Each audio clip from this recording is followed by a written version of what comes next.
And welcome back to this module. Let's talk about what we've accomplished so far. We've really done some pretty good stuff, and it's been pretty easy because we're chunking it down into small digestible pieces. So the first thing we did, we identified some serious symptoms that your marketplace is experiencing that's causing them a whole list of problems.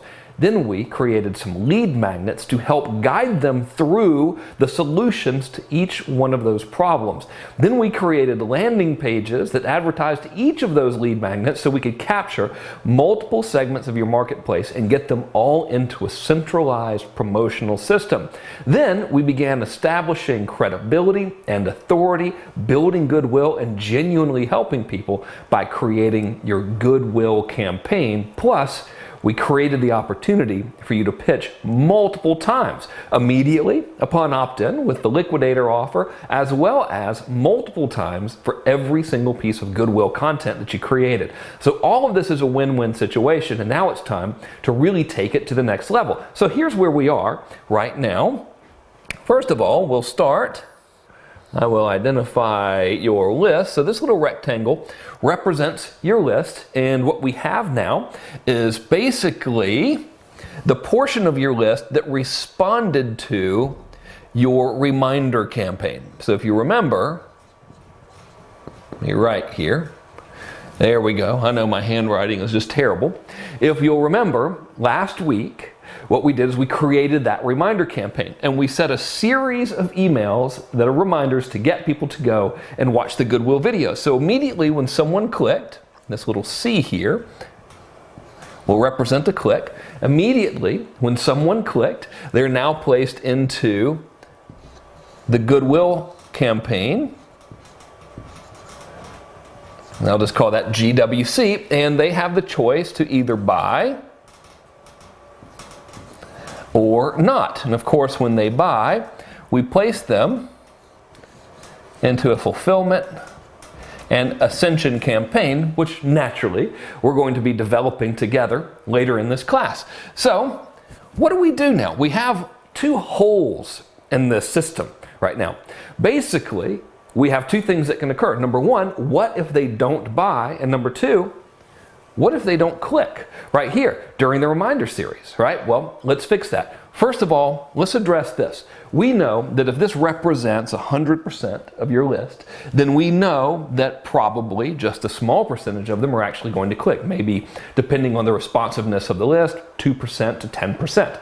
So our first thing we can do is we can create another reminder series, which I'll just label as R2, and this can feed into another Goodwill series, right? So, and I'll do this as GW2.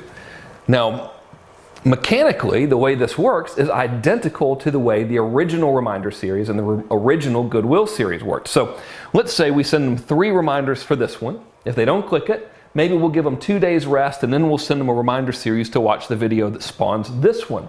So what would that video be? Well, let's say that, go back to the internet marketing example, where there's multiple solutions we can help people with in internet marketing. We can help their traffic, we can help their conversion, we can help them make videos, we can help their web design, we can help them with list building, etc. Let's say that this first one, the first Goodwill campaign, was about traffic, right? So we said, hey Bob, I got this video for you that shows you 3 ways to get traffic. And they go watch it, and then video number 1 shows them 3 ways to get traffic. Video number 2 shows them great traffic sources. Video number 3 shows them good ways to write ads to get more clicks, right? That's the traffic one. Now, what if they didn't click it? Well, we can wait a day, and then we can send them another email that says, hey Bob, hope you're well. I just made this video for you that shows you a great and unusual technique to increase your sales conversion on your landing pages, right? It's a different topic. It relates to the same overall result, which is more sales, but it's another way to get at that result. So they would go and they would click that video, and then the next day they show them the 5 unusual layout combinations that works, and then the next video might be something else along the lines of color scheme, split test results, you name it. Now they're all pointing to the same product, which is of course how to increase business, right? Or if you want, you could have each one sell a different product. It's really up to you. Mechanically, it works the same. For now, simplicity, let's say they point to the same thing. Now we could do this as many times as you want, right? Because all it takes is one click over here to get them into an actual buying campaign where we have multiple pitches. But let's say we stopped at number 2, right? Well, now what do? You don't want to necessarily make 9 million videos that give results in advance, do you? Well, the answer to that is, of course you should, because the more videos and the more results and the more help you provide, the more offers you can pitch and the more goodwill you create, right? And the income grows proportionally to all of that. It's one of our golden fundamental rules. However, let's say you want to try a different approach. Well, a couple of years ago, I started work on isolating multiple approach angles. And what I mean by an approach angle is that it's a way that you can make an offer to the same product repeatedly, but coming at that offer from different angles. Now, these are all, of course, angles. We've got the traffic angle, we've got the conversion angle, they're all selling the end result, which is increased business, right? But there are also psychological angles and psychological triggers that we can't approach. I'll show all of them to you in this module, but for now, let me give you a very brief example of one of them to show you mechanically how this works. So, one of the angles is a classic angle. It's called us versus them. It's where you express a mutual frustration that you have with your marketplace and you rail against and rant against the cause of this frustration and then offer the solution to that frustration. What you do when you do that is you polarize a marketplace and you magnetically attract the people who have the same frustration. Classic in politics, right? Republicans, you know how to get a great bond going with a hardcore conservative Republicans? Rail against the Democrats. Want to know how to get a great bond going with hardcore progressive Democrats? Rail against the Republicans. Pretty simple. Well, that psychology works in sales, it works in everything, right? So that's one angle. So here's how you would do it.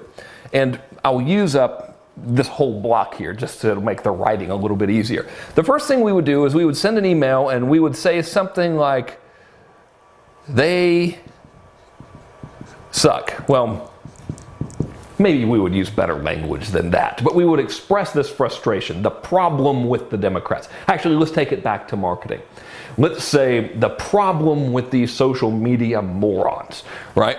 And then we would say something like, I've just written this scalding expose on why everyone that tells you you can make money in social media is completely full of crap and wasting your time.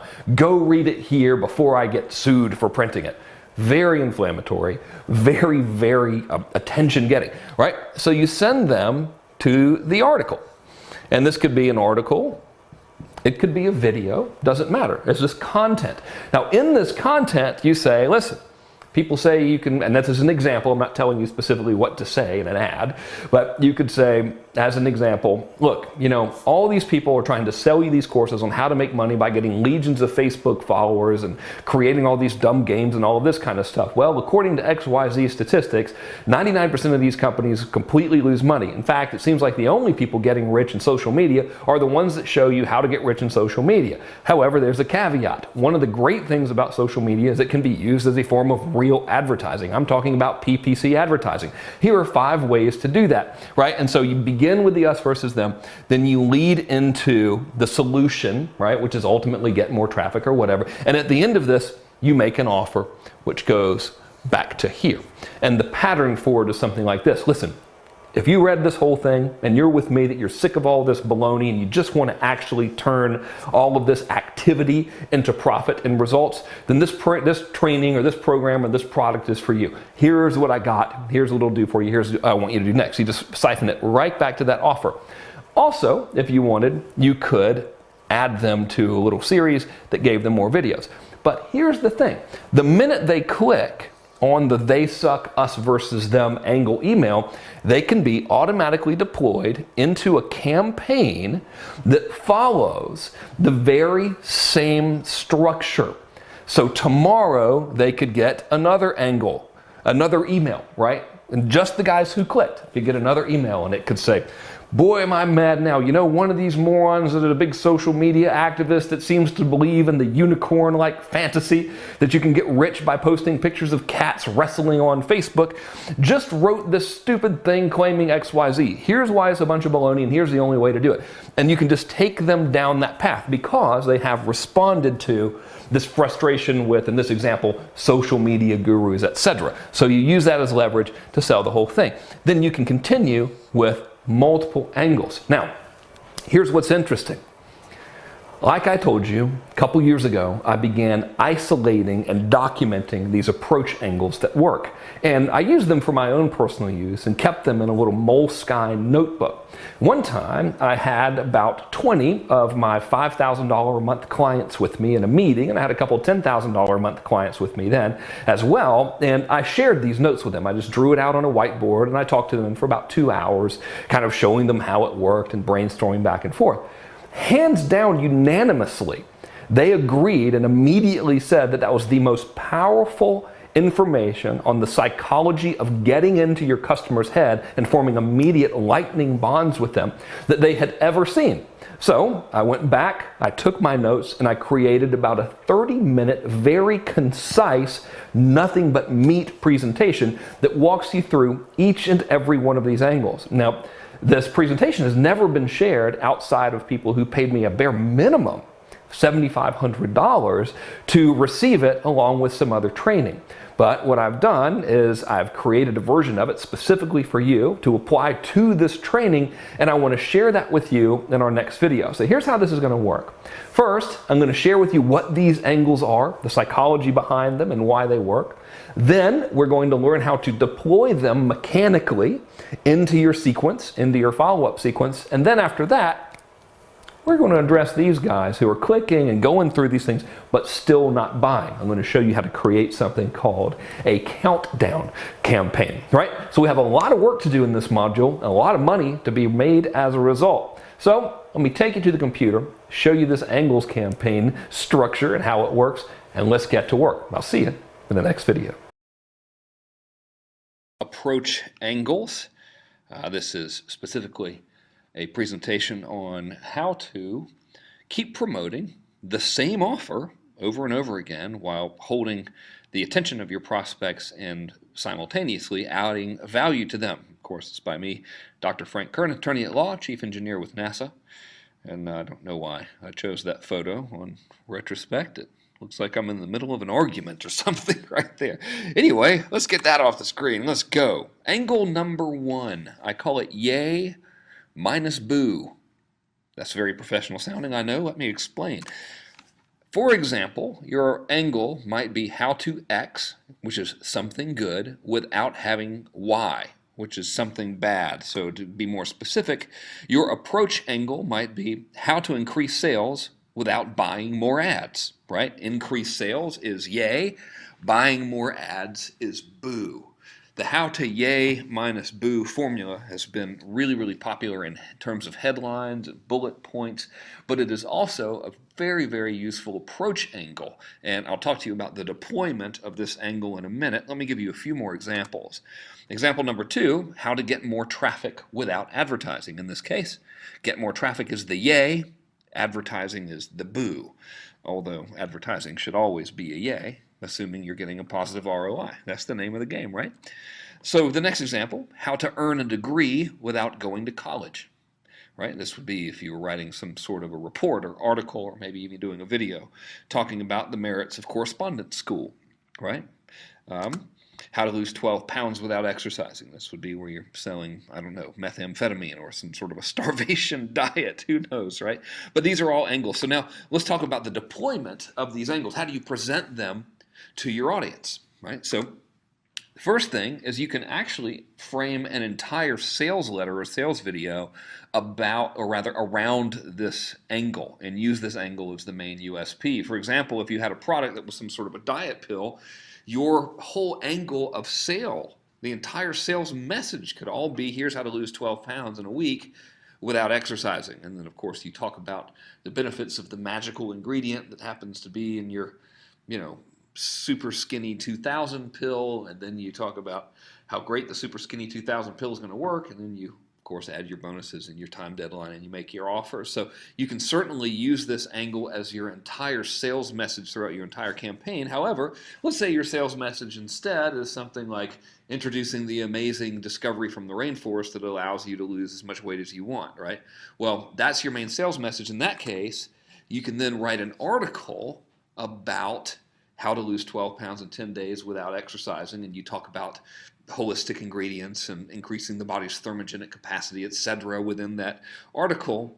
And then at the end of it, you say, by the way, if you're interested in losing 12 pounds in 7 days without advertising, then you should really consider getting my Super Skinny 2000 tablets, and you can read more about them on this webpage here. And you would put a link back to your main sales presentation. Or if you're doing consulting, for example, it would be how to lose 12 pounds in a week without advertising. You would talk, or without advertising, without exercising, and you would talk about the ingredients of your Super Skinny 2000, or rather you would talk about, in this case, if you're consulting, you would talk about how to increase the body's thermogenic capacity, etc., by taking certain nutraceuticals or whatever it may be, right, or adjusting the diet. And then at the end of that article, you would offer your irresistible intrigue offer, which in consulting is, I'd like to give you some advice for free, and here's why I'm doing it. It's a method to get clients, and here's how much I cost, and I assure you I'm not going to try to put a hard sales pitch on you. As a matter of fact, if you find that I wasted your time in our conversation, then I'll compensate you somehow. So that's how that process works. But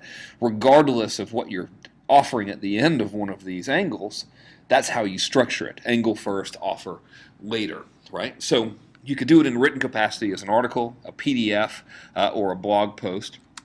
It'd be great as an angle for an educational video with a pitch at the end, right? So your email to your audience would say something like, your audience, the subject line rather, would be lose 12 pounds in 1 week without exercising, ? And then the body copy would say, Bob, I just made this crazy video for you, shows a new way I discovered to lose 12 pounds in 1 week without exercising. And then they click and they go to a web page with the video, and the web page is educational, or the video is educational. Hello, thanks for watching this video. My name is Rick James, and today we're going to talk about how to lose 12 pounds in 1 week without exercising. Now, I know that sounds peculiar, so let me show you some of the things you don't want to do. First of all, starvation diets. Those simply don't work. Second of all, cleanses. Those are very, very dangerous. Whether or not they are, who knows, right? I'm just doing this for example purposes. So how's the proper way to do it? Well, the proper way to do it is to increase your body's natural thermogenic capacity. So let me tell you what that means. See, within everyone's body, there are ways to manipulate the metabolism at resting heart rate. And the faster your metabolism is, the more your body burns calories, etc. Now, I'm just rattling off probably incorrect content on the topic of weight loss, but you see how that would be done. And at the end of that video, you'd say, no, I hope you enjoy this, and listen, if you're really committed to losing 12 pounds in 1 week without exercising, and really, more importantly, maintaining a healthy lifestyle, then here's what I got, right? And then you make your offer at the end of that. So that is how you would deploy this particular angle to make an offer to your clients or prospects that you had previously made that they might not have accepted the first time. So the more of this type of communication you do, the more chances you have to present your offer in a new light, and thus the more chances you have to get the client or make the sale or whatever it may be. So let's talk about, obviously, it can also be framed around your entire pitch in a sales video, just like it can, like I mentioned at the beginning here, in a sales letter. So now let's talk about angle number 2, which is the truth about X, right? So this is a really effective attention grabber, because simply saying the truth about something causes a presupposition that the reader has previously been misled or has been missing out or simply isn't privy to the whole story. So the truth about X is a great curiosity builder, often used as a bullet point and occasionally as a headline in sales copy. In this case, we can wrap an entire presentation angle around it. For example, you could have the truth about internet marketing, right? Or the truth about automation, or the truth about marriage counseling, right? And you can also augment this with a tagline. The truth about marriage counseling, : what your overpaid therapists want you to know, or doesn't want you to know, right? Or the truth about marriage counseling, : can the marriage really be fixed in 15 minutes? Or something like that, right? The truth about automation, : which applications are good and which applications are a waste of time. The truth about internet marketing, : the hideous secret that gurus pray you never discover, right? Or the truth about internet marketing, : it's harder than you think, or whatever. So those after the : is a tagline that can be used to augment the intensity of this. But basically, you would now deploy this angle the following ways. It could be used as an article, again, as a blog post, or a PDF, right? And at the end of it, you always have your main offer. So let's say you have the truth about internet marketing. It's harder than you think. Your story might be, internet marketing is really extremely difficult. However, it is very, very rewarding and it's worth the fight. For example, most traffic is going to be driven by advertising. Advertising costs money. It's usually hard to break even or turn a profit at first. That's why you have to be prepared to test. Here are 7 ways. Now you're going to go into content, right? Here are 7 ways to increase the likelihood of a successful campaign, 7 ways to increase your conversion or whatever, and then now at the end of that, you tie back into your main offer, right? We hope you enjoyed this eye-opening article. Incidentally, if you are truly committed to making the most out of your internet marketing efforts, then here's what I got. And that could be a free consultation to hopefully get them as a client. That could be a pitch for a course. That could be a pitch for a webinar registration. It really doesn't matter, right? It is just another angle to re-engage the client. This could also be used as a video. It could be as a standalone video or in a blog. And of course, just like the article, it links back to the main offer, whatever that main offer may be. It can also be used in PDF or video format as a bribe to get people to opt in. That would be a very compelling opt-in headline, wouldn't it? The truth about internet marketing, what the gurus pray you never discover, right? And then, of course, that you can have a little graphic of a book or a graphic of a DVD, and they would opt in to get the PDF or the video. So you can also use that as an opt-in bribe as well. So now let's talk about angle number 3. What to do if X, right? So obviously people are coming to you to solve a problem, and this is a good way to re-agitate that problem, represent a solution, and then of course remake an offer of some kind. So if your market's concerned with a specific problem or set of problems and it's really front of mind, this is key. For example, what to do if you get Google slapped, right? This would have worked really, really beautifully several years ago when they first started Google slapping everybody en masse, right? So your list is a bunch of internet marketers. They all just got Google slapped. You send out an angle. What to do if you get Google slapped. You give them some good content, and then you make an offer at the end. You got yourself a pretty good little response mechanism, right? So what to do if your ad stops working? This would work really any time you're dealing with a bunch of businesses who advertise. What to do if people stop buying? Great at the beginning of a recession or when there's fear about some sort of thing. What to do if your child has ADHD? That's a more common, more generic, mainstream example, right? So these would all be the titles and the general concept around a piece of content you would use to present this angle, such as article, blog post, or PDF. Just like the rest of them, you could do it in print format, and at the end, you'd have a link back to the main offer. So what to do if you get Google slapped? Well, here are the 5 ways to repair your website and make it more Google friendly. Here's how you resubmit your ad. Here's how you set up another account if it's come to that. By the way, now that you're able to get traffic from Google again, have you ever considered the effect it might have on your business if you doubled conversion? Well, here are 3 ways to do that, and if you like this, then here's what I got for you, right? And now, boom, you've represented your offer. Whether that thing that you've got for them is an initial intake call for a consulting practice, or you could be selling a course on conversion, or anything. Doesn't matter. Right? As long as you got some sort of message to market match there, that angle is really, really effective for you.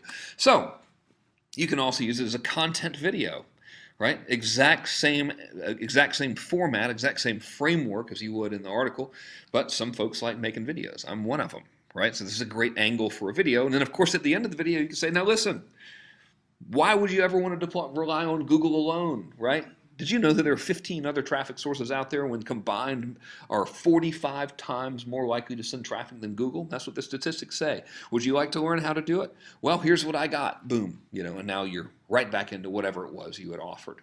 Again, whether it's a consulting call or what have you, it doesn't matter, right? So that's another way to deploy this angle. And of course, an instructional PDF or video will be a great bribe for an opt-in. So that's a great way to present some sort of a problem that you can solve and then ask your person for some sort of a response, whether it's a purchase or to take the next step. Let's talk about angle number 4. I love this one. You don't see it enough. Likely will after this training is absorbed by lots of people. And I hope you use this responsibly. The great X hoax, right? Especially effective if there is a common enemy in the marketplace. And just like that other angle I showed you, I think it was angle number 2, this can also be combined with a tagline for even greater impact. So let's say we're advertising to the alternative medicine crowd, right, where the common enemy is the system, quote unquote, the medical system, right? Well, in that case, we might have an article or some other method of deployment where it was the great medical hoax, how your doctor's been secretly killing your family since 1934. And then, of course, our expose of the hoax could be in 1934, big pharmaceutical companies did XYZ, they started selling us fluoride in our water or whatever it was, and they're all bad, we're all good, and if you're sick and tired of this, then here's my offer. There you go. For hardcore anti-government crowd, the great IRS hoax. And then for added power, we have that tagline, how the government got away with the crime of the century. Right? Whatever that may be. I'm just pulling these out of the old wazoo here. For traditional businesses, the great insurance hoax, how millions of Americans are losing a fortune to insurance they don't have to pay. Now, I don't mean you would present this to traditional business. This would be used by an insurance company wanting to get leads to people who are looking to save money on insurance premiums, etc. So by traditional business, in this case, I meant here's how a non-internet marketing business would use this particular angle. So the way to deploy it, very similar. You can use it as an opt-in bribe, or as a PDF for if you like, just because of the curiosity factor alone, you would likely get a good opt-in rate. So that this angle could be the beginning of a funnel if you wanted it to. You can use it as a blog post. This has excellent viral potential, by the way, just because of the controversial nature of the hoax title. Right, man, if you throw some statistics in there and some third-party data, you got a really good way to make a compelling argument against something and thus for you, right? Also good as a PDF, of course. You can use this as a frame around your entire sales presentation. So that last insurance angle would be a great way to present premium financed insurance. For example, where you have the bank pay your premiums for you over a number of years, and you only pay the interest, thus acquiring the insurance policy for a great discount, and then after X years of that, you use the acquired or the accumulated cash value of the policy to pay off the loan, and now you're in the black. That's a very unique strategy for the affluent. But that's how that strategy could easily be presented with that hoax wrapper around it, right? So you could certainly use this as a frame around your main sales presentation. This could be used brilliantly as a video expose, and at the end, of course, you always want to link back to your main offer, right? So you could have, here's the hoax, here's why they're bad, here's how to fix it, here's what is good, and if you really like what is good, you'd like what I have because it's what's even better, right? So that's how that framework would work.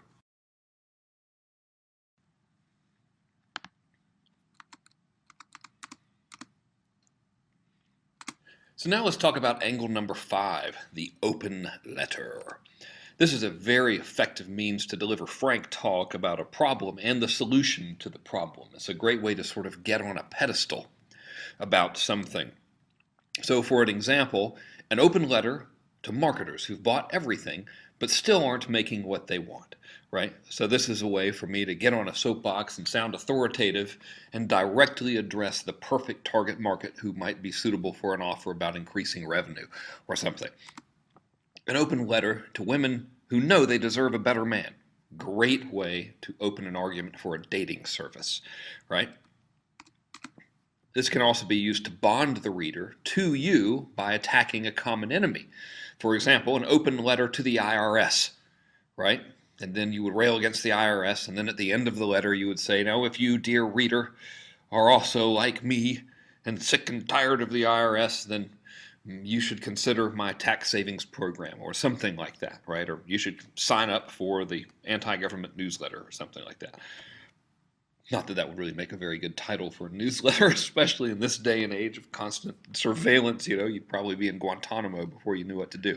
So don't call your newsletter the anti-government newsletter, please, right? Another one could be an open letter to the idiots.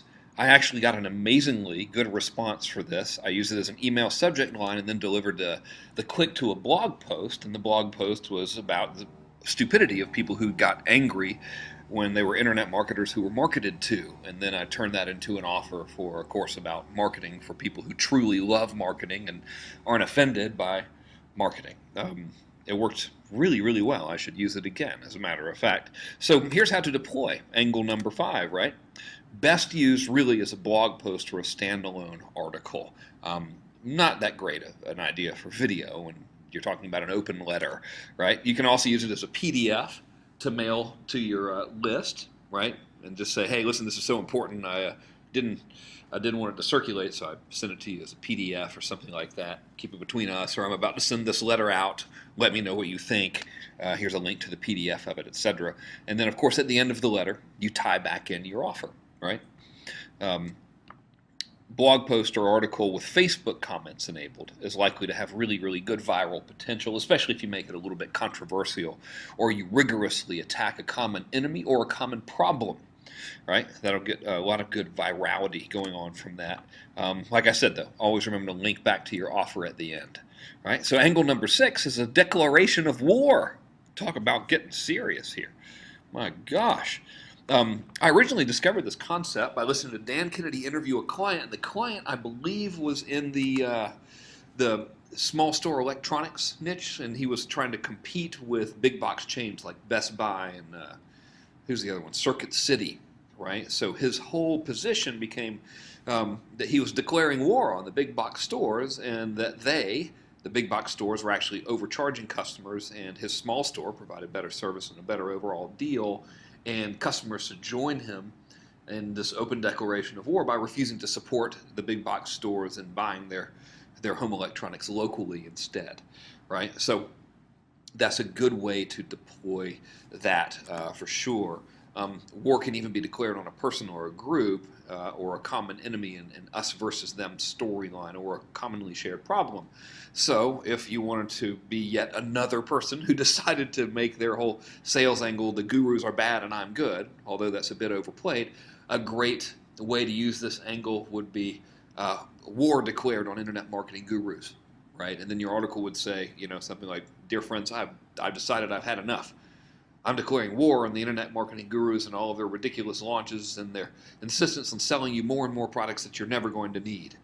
Here's why, blah, blah, blah, and then here's why I'm better, and then here is your offer, right? So that's how that framework would be. You can also openly declare war on a shared problem like obesity. My dear friend, I've had enough. If you're anywhere like me, you're sick and tired of obesity in the United States. You're sick and tired of seeing friends and loved ones subjected to a disease that's quickly eclipsing heart disease as the #1 killer of citizens and children in the United States. And if you're anything like me, you know it's time to make a difference and to make a change. And where do we change first but within ourselves? And that's why I want you to join me in banishing obesity and banishing junk food and banishing poor health and a poor lifestyle from your life, so we together can serve as an inspiration to others and help them join us in our fight against this plague that's constantly and consistently ruining our country and ruining the quality of lives of its citizens. So if you're committed to do your part, I invite you to, of course, now buy my stuff, right? So that's how you would work that in terms of a framework, the way it would be worded. Now, I was playing it up a little bit there for demonstrative purposes, right? But that's how you would do it. So how do you deploy this angle? Well, article or blog post with comments enabled is likely to be your best bet there. You drive traffic straight to that article or blog post. And again, I'm typically suggesting you do this to a list you've already gotten. So your list has opted in, they've read your free report about XYZ, they've gone through your traditional follow-up series, and they still haven't responded. So now you're using this angle of you declaring war on the problem, send them to the post or the article about your declaration of war and why the problem is bad, why your solution is good, and why they should take it. And then, of course, that links to your sales letter or your main offer, right? So I wouldn't just drive cold traffic straight to this. I suppose that's my point when telling you that.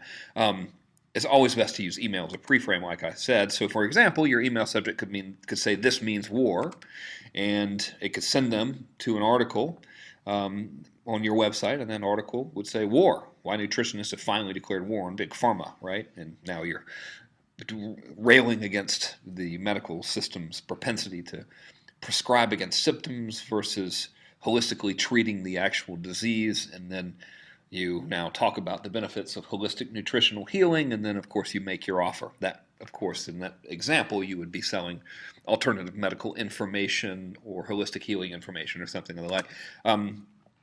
Like I said just a minute ago, I like to repeat myself when I'm being redundant. At the end of the article, you tie your story in with your offer. So if you're tired of being poisoned by big pharma while they get rich off your illness, we need to talk. Blah blah blah blah blah. At that stage, you would sell them a course, or if you said talk, you would proposition a conversation or propose a conversation between the two of you, so you could enlist them as a consulting or coaching client or whatever you want to do. Right. So that's how you deploy angle number 5. So let's talk about angle number 6, exposed. Underutilized, I think. You know, there's a big flare of exposed ads for a while, but you don't see them as often, and they've never quit working. So I don't know why, but you could deploy this immediately. This is particularly useful, again, when there's a big problem in the marketplace. And all marketplaces have a big problem. That's why you have a product or a service like consulting, right, to help the market solve the problem.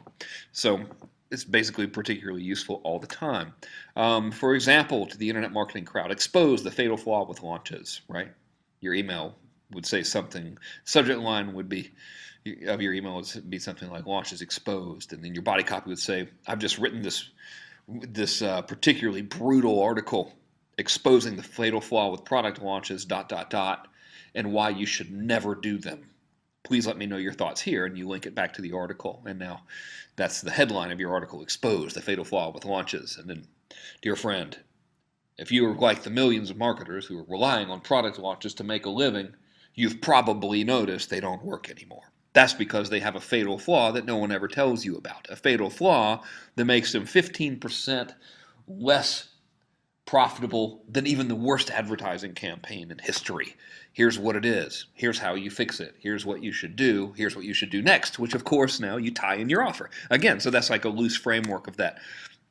Expose the secrets your doctor doesn't want you to know. Expose the dirty little trick advertisers use to get your money, and how you can ethically use it in your business too. That would be, of course, presented to people you wanted to sell business coaching advice to, or a course or a class or anything like that. So here's how you deploy it. This can really be framed around an entire sales presentation if you wanted. So this could be your whole sales pitch from A to Z. Could be built on the exposed angle. It has certainly been done before. Probably easiest way to do it right now is to use it as an article or a blog post with the framework I just gave you.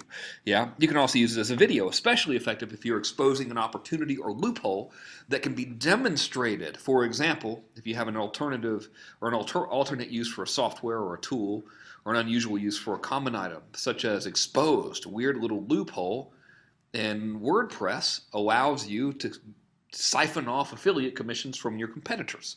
Right? And then you would make a video about a plugin in your WordPress that could, I don't know, hijack commissions or something. Not that you would ever do that, and I don't even know if that's physically possible. I just sort of gave that example out of thin air. But that would be a particularly good use of that, where you could demonstrate the loophole, demonstrate the alternative use, right? Or demonstrate the unusual capability, and then, of course, make the offer.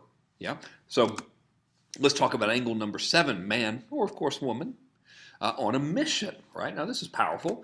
This is a really good moving towards and moving away from vehicle. So with the exposed, often it's moving away. Exposed, here's the big problem. Let me help you move away from the problem, right? Man on a mission could be moving towards, which is, hi, I'm on a mission to empower XYZ people to make this positive shift. That's moving towards the positive shift. It could also be moving away from, I'm on a mission to eradicate cancer. Right, moving away from the problem, which is cancer. So it works both ways, this particular angle. It can be used to inspire and enlist in a common goal and align them with your values, right? Or it can be used to move away from and stand against a common enemy or problem. So join me in my mission to get to help 1 million moms get in shape. There's actually a guy who makes that his entire USP and position in the marketplace. And that's a moving towards angle, right? Join me in the fight against poverty is a moving away from angle. So this is really where you just you take your product or your offer and you attach it to a major mission. Essentially is what you're doing. And it's best if a story is included. So let's talk about deploying it. Like I said, you want to wrap your angle around a story. So for example, probably the best way I can illustrate this as an example, you could say never again, right? And then your body copy and landing page story angle would be something like this. When I was a kid, we had to eat sand. That's how poor we were. There was no food. All we could do is eat sand. Now I'm on a mission to empower people globally so your family will never have to endure any financial hardship for generations to come. And then you tell your story a little more elaborately, of course. And finally, you tie in your offer by join me in our mission together by buying my stuff so you'll have the skills to always provide for your family and future generations as well. So clearly you wouldn't say it that blatantly, but that's sort of the framework there of how you would do this. So you would, with that one, jumping ahead to angle number 8 here, but the actual deployment of that would be a PDF, or would rather be an article, a blog post, or a video. Always a good idea to have comments enabled in any of those for virality and social proof, right? Thus, don't use it as a PDF. Use article with Facebook comments, actual blog post, or video with Facebook comments, or video on a blog post. Those are the ways to deploy that. So now let's talk about, since we're talking about stories, angle number 8, which is the emotional story angle. This is very powerful. This story will highlight a common problem or a goal, and then it ties in the offer at the end, but it does it in a very emotional way. So, for example, I'll just give you some copy I drafted. I'll never forget the pain in my daughter's eyes as I walked into her recital as it came to a close, late again as usual, after being trapped at the office, after hours, slaving away. But Daddy, you promise, she said. And that's when I knew I had to make a change. Right, so we're beginning the tale of a very emotional story, moving away from this common problem of being overworked that many parents might experience, triggering the emotional guilt of not spending enough time with the family, and then, of course, finally presenting the solution at the end, which is tied into your offer, like this. If you're like me, you value your family more than anything, and that's why it makes sense for you to take control of your time, your freedom, and your life now. Click here if you're truly committed to, of course, buy my stuff, and that takes them to your main offer. And again, the main offer could be the irresistible intrigue style offer if you're selling consulting, or it could be a sales letter for your product. Doesn't really matter. This is another way just to present them with the offer you've presented with them before, but they, for some reason, haven't responded with. And incidentally, all of these angles are great ways to introduce new offers as well to an existing crowd. So the deployment of this is, if you can shoot it properly. Now, if you've got a really good video team, this would make a very, very powerful video, very emotionally impactful. But it's best if it's not you standing in your garage in a t-shirt, badly lit, like without a mic. You know, you really need to do it properly to do that. But if you do it, you'll have a real whopper on your hands. You're really, really well. This type of thing really works. You know, you get the good music going in there. You can see the facial expressions, the different vocal tonality, the imagery. Makes me want to make one, really. Let's see here. It can also be used as a standalone email, so you can literally just tell the entire story in an email and then link back to your offer at the end. Link straight to the offer. You don't even have to put it on a web page. Of course, if you did this as a blog post or an article with Facebook comments, you would really hit a home run as well. So this is a very, very underutilized method of presenting an angle. Let's talk about now angle number 9, which is the breakthrough, right? Also very underutilized. So in this case, it's a great way to re-engage your prospects by announcing a new discovery and providing education that is, of course, relative and relevant to the problem that they want to solve, which, of course, your product or consulting service or anything you really have is going to help them solve, right?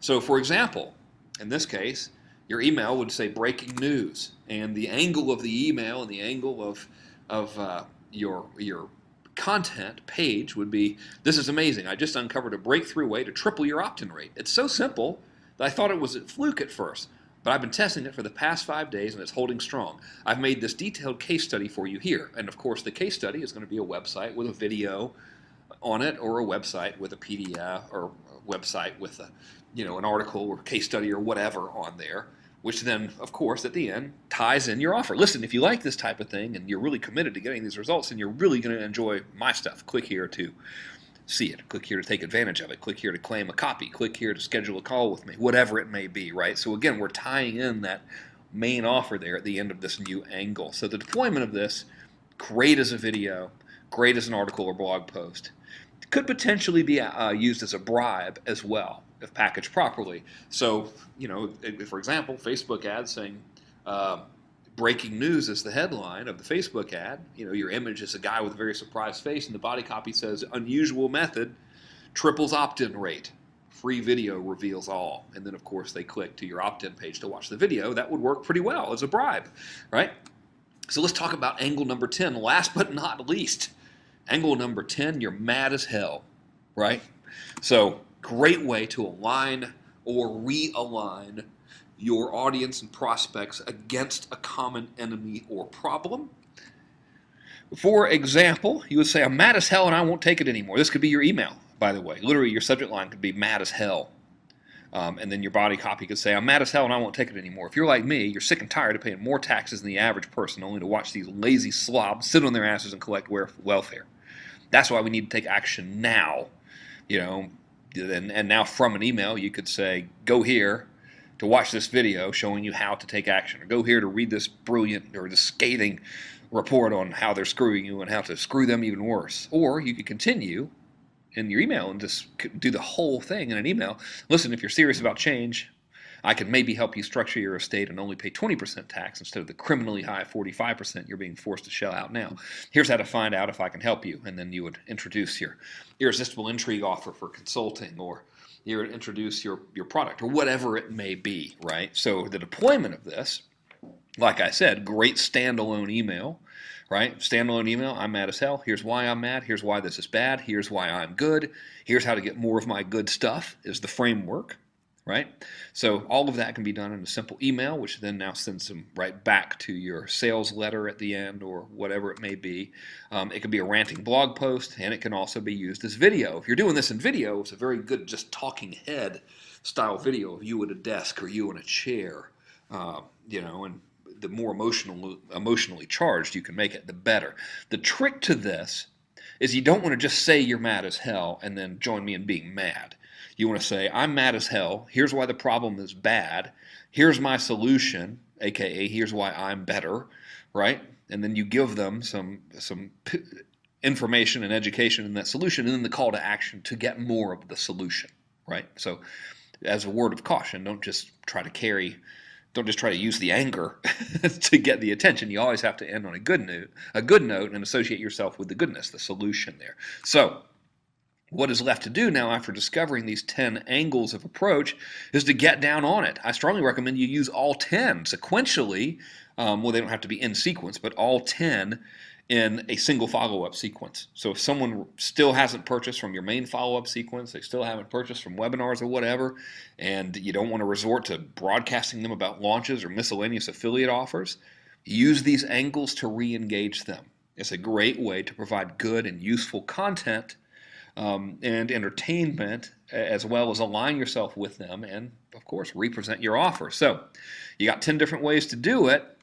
Each way, like I said, can be used to educate and inspire, build that goodwill. Here's the deal. The fortune really is in the follow-up of all my years of working with entrepreneurs as a consultant, or as a copywriter for them, or as teaching classes on the matter, or having thousands of customers across literally every single continent on the globe, with the exception of the polar caps. I don't know if they count as continents. My geography is not quite good. I don't have anyone in Antarctica, so I shouldn't say every single one.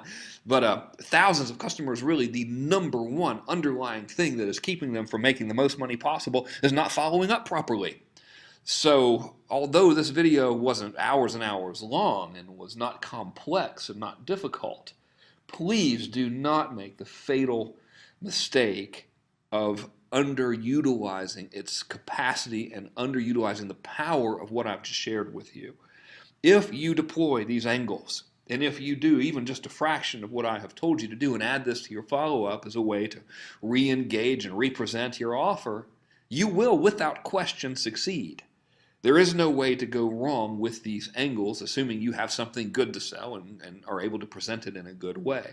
So please use these. I really think that you will both find success from a sales perspective and also find massive success from a generation of goodwill with your prospects perspective, which of course circles right back to the increase in sales. So my name is Dr. Frank Kern, attorney at law, chief engineer with NASA, retired, Guinness World Book of Records record holder for the most fake titles used in a marketing video. I hope you've enjoyed this presentation, and I look forward to seeing you soon. So, Now that you know all of these angles, let's talk about deploying these guys. Now, what you see on the screen is a handy-dandy little process map I've made for you, and this is just showing you how to deploy an angles sequence via email. Now, the cool thing about this approach angle stuff is you can also use an approach angle content piece as a lead generator as well to distribute lead magnets. So it's really, really awesome. So in this case, what I'm going to do in this video is I'm going to show you an angles article that I wrote recently. Actually, I wrote it specifically to show you how this works in this class, and I just deployed it a few days ago. I'm going to share the results with you. Now, the purpose of this particular angle piece was to, of course, build goodwill, and it was also to promote a webinar that sells this very class, as a matter of fact. Now, what's interesting about this is I've already promoted the webinar. In the past 10 days, I promoted it twice to the same list. So naturally, I didn't want to go back and say, okay, listen, you didn't register for the webinar, so how about now? You know what I mean? I mean, sure, I could get some registrations that way, but it'd be a lot cooler and a lot more goodwill if I gave them something of value while simultaneously asking. So what I did was I created an article just using the good old how to get a result angle, right? Now, one of those is how to get the result without something that sucks. In this case, I just left that out. I just said, here's how to do something. I'll show you the article in a minute, but here's the process, right? I send them an email. I say, hey, I wrote this article for you. Go check it out. Hope you enjoy it. They go to the article and they register or not. Now, in this case, the article is promoting this webinar, right? Now, the webinar is going to sell the class. So if they buy the class, that's great. I'll fulfill the class and I'll ascend later if I want to. But if they don't buy, what do I do? Well, I can go back and show them another article, and that pitches this webinar, and then if they register, that's great. They can buy or not. And then if they still haven't registered, I can go to another article that pitches this class at the end, and they can either register and buy or don't register, and they end up with a new angle. So it's really, really simple. Now, if we're going to use this as a lead magnet, we simply go traffic to article to registration. Right? So I think it's probably going to be easiest for me to show you how to do this by showing you the actual article and showing you how it works. So the first thing I'm going to do is I want to bring up the article. Now, this is interesting primarily because of the conversion rate. So pay no mind to this. It's actually tracking the wrong conversion. So I want to show you something. So what I've done is earlier today, I emailed this article to my list. Prior to today, over the past 3 days, I've just been sending some Facebook traffic to it. So about 2,500 visitors so far today have come from my list.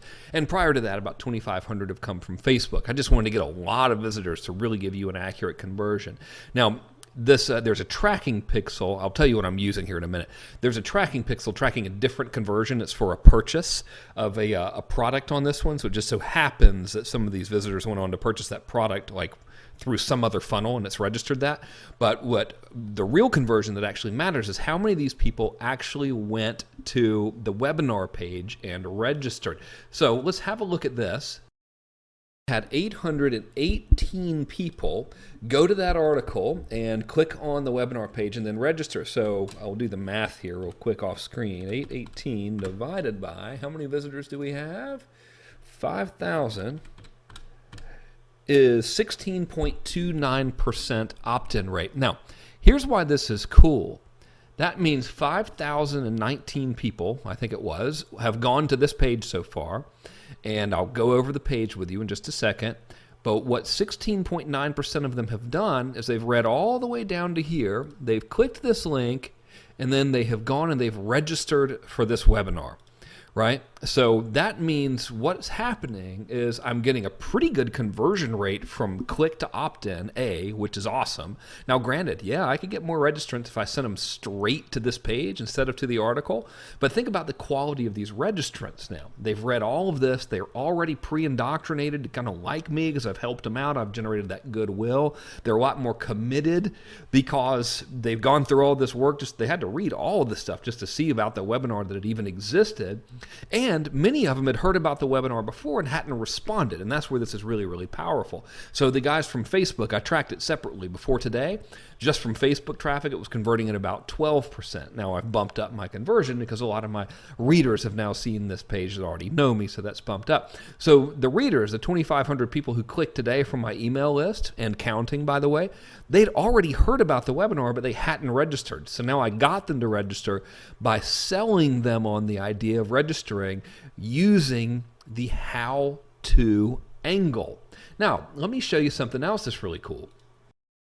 As we scroll down to the bottom here, notice I've got 53 comments already, and I have 275 likes on Facebook. All I did was I just put some little Facebook code in my page. I'll show you how to build this in a minute. I used a new tool. Always fun to show you new tools, you know. Anyway, I would have had more likes, but I screwed up the code for the first, 72 hours this page was in existence. I actually had the like button was going to Facebook's generic like, and it said something like 405,000 people like this. And I was like, that can't be right. It's because I did it wrong. But anyway, now that I fixed it, I've already gotten 275 likes. But look at this. The fact that there's comments here is cool, because when they comment, their friends who see this comment go and they're able to go to this page, and the likes are able to go to this page and see what it's all about, thus increasing my traffic virally. This also creates a lot of good social proof, because as people get down to this point, of course, we always want to read the comments and have a look at the comments. Now, what I've done here essentially is I've pitched a webinar, right? I mean, the purpose of this page is to pitch a webinar. No, make no bones about it. However, I pitched the webinar in a way using the how-to angle that benefited the reader, and I'll go through this with you in a second. So have a look at this. Now, I sent people to a pitch, and look at the response I've gotten from these guys. I have to tell you, I wish I knew what you and Dan forgot, which is a compliment. He's saying that he wished his marketing knowledge, he wished he knew as much about marketing that Dan Kennedy and I had just forgotten, right? That's pretty nice. This guy's asking for more. That's good. This guy's asking for a link of the recording, thus indicating he found the content valuable. Now listen to this one. This guy says it couldn't have come at a better time. Right? There's another one. Awesome article. Here's another one. Great article. Genius. Here's another one. You have a great way of creating a very simple overview that's packed with great information. That's talent. Excellent as usual. This is super cool. Control times 1,000 copies. Remember these tips. That's great. Right? Always love reading Frank's stuff. Don't know why anyone would want to publicly speak like this, but I'll take it as a compliment. But economic truths, dude, if you're listening, I don't think people interested in economics really respond to that kind of language. Great stuff. Keep it coming. Kick ass as always. Great stuff. Great post. This is awesome. Thank you. So this is a guy telling me that I'd screwed up my like button a couple days ago. So obviously people are enjoying this. So when was the last time you sent a promotion, something designed to get someone to do something, which had them actually thanking you for sending it, publicly thanking you, right? So that is a very, very powerful aspect of this. So essentially what I've done is the 5,000 something people who read this, right? Many of them, if not all of them, enjoyed reading it. That means they're going to come back again. And 16.29% of them went ahead and opted in to find out more. And some of those guys may very well end up giving me money. And of course, I'm able to follow up with them on down the line as well. So this is a very, very powerful strategy. You can utilize this strategy with any of the angles, and you don't have to use text. This could just have easily been a video with a little delayed register now button under it, right? But because we've already spoken about videos, and I know some folks might be tired of making videos, I wanted to show you the power of good old-fashioned printed word. So what I want to do in the next video is just show you how I built this and kind of show you the format of it and the formula for creating this and go over the tech stuff.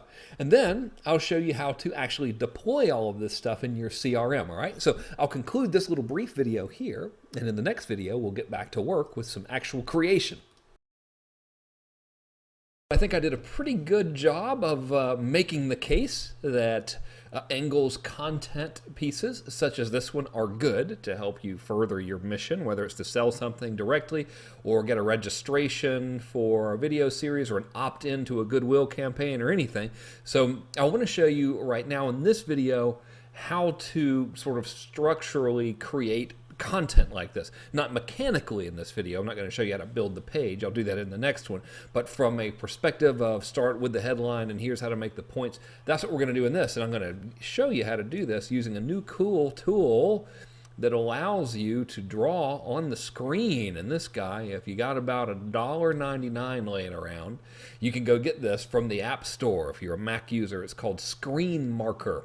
And isn't that cool? It allows us to mark up our screen. So the first thing we want to do when we're creating one of these pieces is the old headline, which is going to be the title of the article, just like any article, right? So if you were making a video and not an article, you would still have this above the video. It just sort of pre-sells and resells them on watching the video even while the video is playing.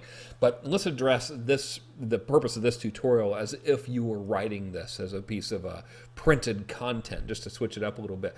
So in the case of a how-to angle, obviously we're just going to say how to do the thing that you want to do. Now usually the angle is how to do cool stuff without bad stuff. In this case I didn't really have any bad stuff to say without, so I just said how to do cool stuff.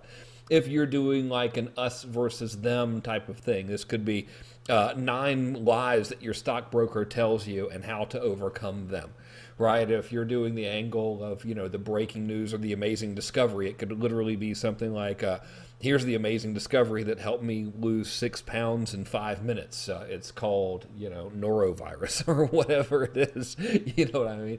But fairly self-explanatory, right? Now, this next little piece right here is something that is pretty cool. This is from like a hypnotic standpoint, I guess. And what I'm doing is I'm creating an open loop. So I've said, here's how to create these articles and stuff that sell. And then I've opened that loop and I say, now before I show you how to do this, let's do something else.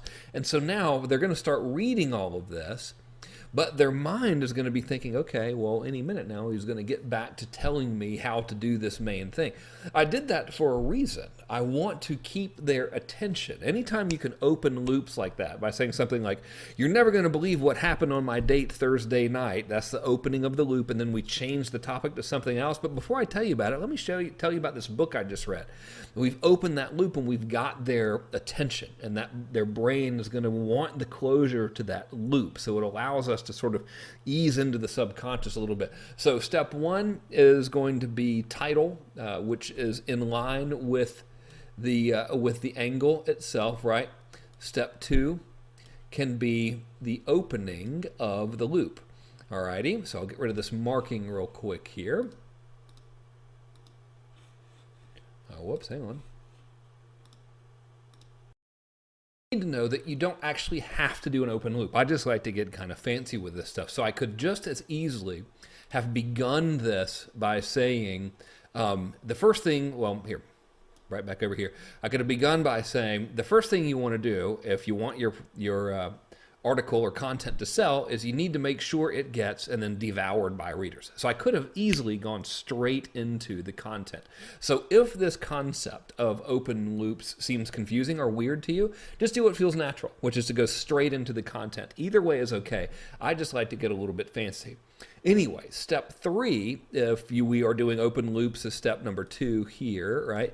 Step 3 is to go right into the content, which is what I do right here. As I start saying, let me show you how to write so your content gets devoured by readers. Check out this page, for example. So get rid of those little, get out of there. There we go. So what you want to do is your content can go all throughout the main body of this article. To it that you need to realize is, or that you really need to keep in mind is several really key fundamental points. Number 1 is make sure that your font is pretty big, right? So notice this, the size of this font here. I mean, this is like a 20-point font. I'm making this deliberately very, very easy to read, even as I point out in this article. It's funny because this article is kind of telling you what I'm telling you now in this video, right? But you want to make sure it's easy to read. So one of the key things is a very easy to read font. Another thing that you want to do in order to make it easy to read is to try to go no more than like 5 or 6 lines. You'll see text lines. No more than 5 or 6 of these without some major thing to catch the eye. That can be a subhead. It can also be, scroll down for you here, it can also be something like a list or a color change. So notice we've now got a bulleted list, so that counts as a change. It could also be something as simple as a change in font. So you notice here, we changed the font. And really, if I wanted to be fancy and wasn't so lazy and in such a hurry, I could have put this inside of its own colored box to further break it up. When you do that, what happens is the reader, while he's over here checking your stuff out, he's able to his eye is able to see this and go, okay, this is easy to read. It's small little chunks, right? So if I'd have just done this as one big paragraph, for example, the readership would have gone way down, and conversely, my conversion would have gone way down. The amount of people who took the action I wanted them to take would have dramatically gone way down. So from a structural standpoint, in terms of design and how to make this look, the key takeaways here are, number one, big fonts, right? Number two, every 5 lines or so have a disruption. That disruption can be a short head or a subhead. It can be a change in font, and it can be a color change in font, right? Those are very, very big. Now, just as this article says, you really want to do everything you can to make your subheads read by themselves, right? And I've taught this for years. I learned it from Dan Kennedy, just like it says in this article. So if you sort of take this whole thing, I'll do this out loud for you, and just read the subheads, it actually reads a little bit like a story. Now, you don't want to get too anal on this. You don't want to make it read exactly like your story. You don't want to sacrifice the integrity of the article just to make your subhead sound right. So you'll actually see where that kind of comes apart a little bit in here. But you get the gist of what this is about just by reading the subhead. So check it out. How to create free articles, reports, and blog posts that sell, devoured by your readers. It has short paragraphs. These subheads tell a story of their own. Everybody skims the page before their brains commit to reading it. These subheads are selling the brain on the idea of reading the whole page. This article is really about you. 5 ways you can influence your reader so you can make more sales, right? And then we go down here, and now notice I don't have subheads because I'm in that 5 ways, but I do have my list, and I have different colors, so that's important, and I have a change of font. But anyway, as we go down to the next subhead. There's a sneaky hidden reason I wrote this for you. Here's something you'll really like. Here's how to get this free. So if you're reading, what happens is all of these subheads kind of provide that dual readership path that Dan Kennedy talks about so much, where the reader can actually get a separate, if not completely similar and parallel message just from reading the subheads. They also allow your reader to get caught somewhere. So usually people see this and they'll start scrolling and they kind of like half-ass read the thing, and then something will catch their eye and they'll start reading. Well, let's say they've skimmed here. They're like, okay, this is kind of cool. I'm interested in this. Yeah, it's got short paragraphs. Yeah. And I noticed that. Wait, everyone skims through the page before their brains commit to reading it? Now, have a look here. Let's say I just came in here. I want you to notice the writing style. So if my brain starts actually finally paying attention right here, I want you to notice that I can just start reading here and it'll just make sense, right? So everybody skims the page before their brain commits to reading it. That's totally normal. And that's the main thing that jumps out at the scanning brain. That's right. It's the headline and the subhead. So what's really going on is these subheads are selling the brain on the idea of reading the whole page. Pretty cool, right? See how easy this is to read? And if you're just scanning the page, you still get an idea of what this is all about. Now notice, you, the viewer now, I'm talking to you within the class, that if we were to have just picked up right here, right, and we didn't read any, oh dang it, I have to click that little button. There we go. You have to click these buttons a lot to make your page scrollable when you're using that screen marker app. If we would have just started right here, then it wouldn't have mattered that we missed this part. We're still able to maintain interest and attention even if we start below this line of the article, and even if we start here. So let's say we just started right here with this article is really about you, and we read the rest of the way down, this article would still make sense. So let's say this is just the top now. This article is really about you, and more specifically, it's about you influencing more people by creating content that's easy to consume.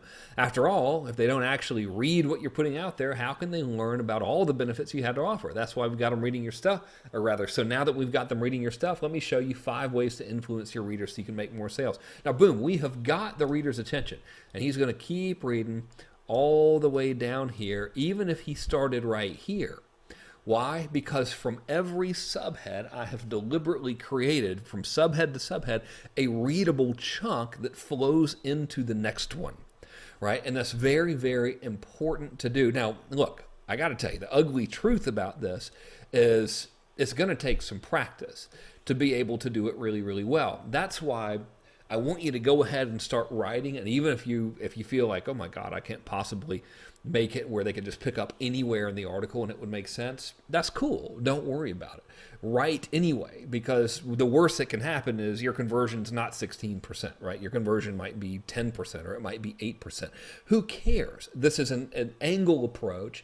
This is further establishing goodwill, and the guys that don't take the action, that don't go in and register, well, they're still going to be stoked. They're still going to be really, really happy about what you wrote. They're still going to like it. You'll notice I've had even more people who liked it since I showed you that. They're going to leave you nice comments, and they're going to come back for more when you release new articles. So you will get them, right? This is just a tactic. So aside from a cosmetic standpoint and now a tactical standpoint of how you want this thing written, let's talk about the really important part of this, which is turning the corner and weaving in the pitch here. So I weave the pitch down here towards the last 25% of the page, and it starts right here. Now, let's say that your article was a how-to article about how to grow tomatoes. Or actually, let's say it was an us versus them type of an article about here are 5 ways the Republicans are actually, let's be realistic. Here are 5 ways the Democrats are screwing the country out of economic safety by overtaxing the real people who produce revenue. I guess you would never guess where my political leanings are, right? And we have demonstrated how these pesky Democrats are handing out money to everybody like it's candy, and guys like you and me who have to work like hell are paying over half of their income now in taxes to support everybody else who does nothing, and we've really got them on our side, right? Well, what we can do now is we always want to turn the corner, and a great pattern is essentially, if you liked that, here's something you're really going to like, right? So you could literally say at the end of that Republican versus Democrat piece, you can say something, now, the fact that you're reading here shows that you're a committed Republican and you're really, really sick and tired of these pesky Democrats taking all of our money and giving it to welfare bums and giving it to countries that we have no concern with whatsoever. $1 billion to Ukraine, for example, right? So you could say, and if you like where this article's going, here's something you'll really like. The thing to do after this is to really follow the here's what I got, here's what it'll do for you, and here's what I want you to do next formula, right? So you can always say, here's something you'll really like. And so if we're in a how-to environment, if you enjoyed this article on tomato gardening, here's something you'll really like, right?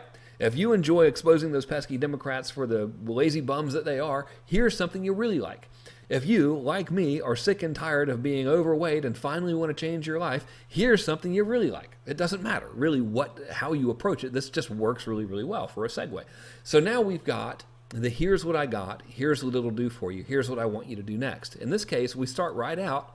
The here's what I got phase is I've created an advanced training for you and I'd like you to have it free. Now in this case, if they click here, it goes straight to the webinar registration page, right? If you're not doing a webinar and you're doing a sales letter or you're sending them to an actual product offer, you could say, I've created an advanced training for you and I'd like you to have it here. Instead of free, when they click it, it goes right to the sales page. Doesn't matter, right? All we're doing is approaching this promotion from a different angle. You can get the full scoop here. So the first thing I want you to realize is on this page, I have given them 1, 2, 3, 4, 5, 6, 7, 8, 9, 10, 11 different places where they can click to go. So first of all, everywhere you're telling, every chance you get to put a link to the place you want them to go, do so, right? So we'll continue. Here's what I got begins here, and we begin seeding links. This is the here's what it'll do for you, right? Here's what you're going to learn. Here's what it'll do for you. And now here is the here's what to do next, which is, here's how to get this free. Uh-oh. That's the one thing about this dang app is it crashes. But hey, it only cost me $1.99. So the app is back. Okay, so here's how to get this thing free. Here's what I want you to do next. That's what you put here. So here's what I got is right here. Very simple. I've created an advanced training for you. I've created an advanced course. You can check it out here. There's a new video series and you can claim your first copy here. That's for an opt-in. Doesn't matter. Here's what it'll do for you. Is right here in these little bullet points, and here's what to do next. In this case, I say here's how to get this free. You could literally say here's what to do next. It doesn't matter. This tell them what to do, where to go, and what's going to happen after that. So you'll notice in the case of, we've blown it up again. There it is. In the case of me promoting this webinar, I tell them, come on app. This little app is giving me fits here. Hang on just a sec. What to do and what's going to happen next, right? So here's how to get this free. And I say, go here and register. And you'll notice you click on that. It takes them right to the registration page. Whoops. So that's all well and good right there, right? And then I just reiterate, there's no cost. And I'm really taking every possible way I can to give a link here. So first go here and register. Like I said, there's no cost with another link to it. And then if you like a little more info on what you're covering, you can go here. You can go here and get the full scoop. Dude, is going to the same page. Class dates are also listed here as well. Once you've registered here, now this is me telling them what's going to happen next. Once you've registered here, I'll email you the handouts and the login codes by email, which is very redundant. I know, you can tell I got a little tired by the end of the article there, right? So it's very, very simple. I just tell them what to do next and then what's going to happen. I literally walk them through it. Another thing for me to split test on this page likely is a big button that says go here to register. And I could also build anywhere along the page like a banner, like a WordPress type post, right?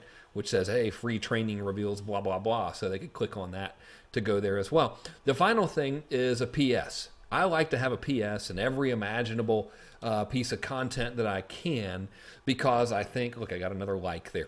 I think that just for the very reasons I listed in this article, people scroll down to the dang bottom and it gives you another reason to reiterate your main offer. In this case, I say, in case you're one of the people who skimmed to the PS, here's what this is about, blah, blah, blah. 5 ways to influence them, a free training, go here. So it allows me to get my 11th link in there. So that's how to write these pieces, right? You essentially want to have introduction, statement of purpose of the article, whether it's how to or whether it's, exposed or the 5 ways or whatever it may be, actual content, and then we'll call it the transition. And the transition is where we started right here, right? Here's something you'll really like. And this is really the important one. So if you want to take anything out of this little tutorial, here's what it is. If you just do these 3, you're going to be gold, right? Number 1, start with the headline states what the article is about. Number 2, your content is just solid and usable. When you read this, you'll notice this is damn good content. It's very usable. Number 3 is going to be your transition and the following of the formula, right? So here's the transition. It just comes right after the content. Boom. Transition is here's something you'll really like. And then the formula is here's what I've got. Here's what it will do for you. And here's what I want you to do next. And that's it. That is the really, really big, solid takeaway from this. You'll notice one other thing, which I did here, and that was to add in Facebook comments. And I'll show you now in the next video how I built this page and how I put the cool Facebook comment thingies on here, and how I formatted and made it fancy looking. I'll even show you a new tool. All right, so thanks for watching this tutorial. You definitely can crank these out. Your readers and viewers will enjoy it. This is also an excellent thing to present to your market in advertising. It's a great way for me to build very, very qualified opt-ins. A guy that opts in here is going to be significantly more responsive than a guy who just comes from a launch or from a regular squeeze page. Not to say we shouldn't do all of them, right? So these assets are very, very helpful. And this is something I can leave online forever, at least for the next several years, and it's going to consistently reward me with registrants and more prospects, right? So this is definitely a very, very effective approach. In the next video, let me show you how to build this, and let's make it become a reality. I'll see you there.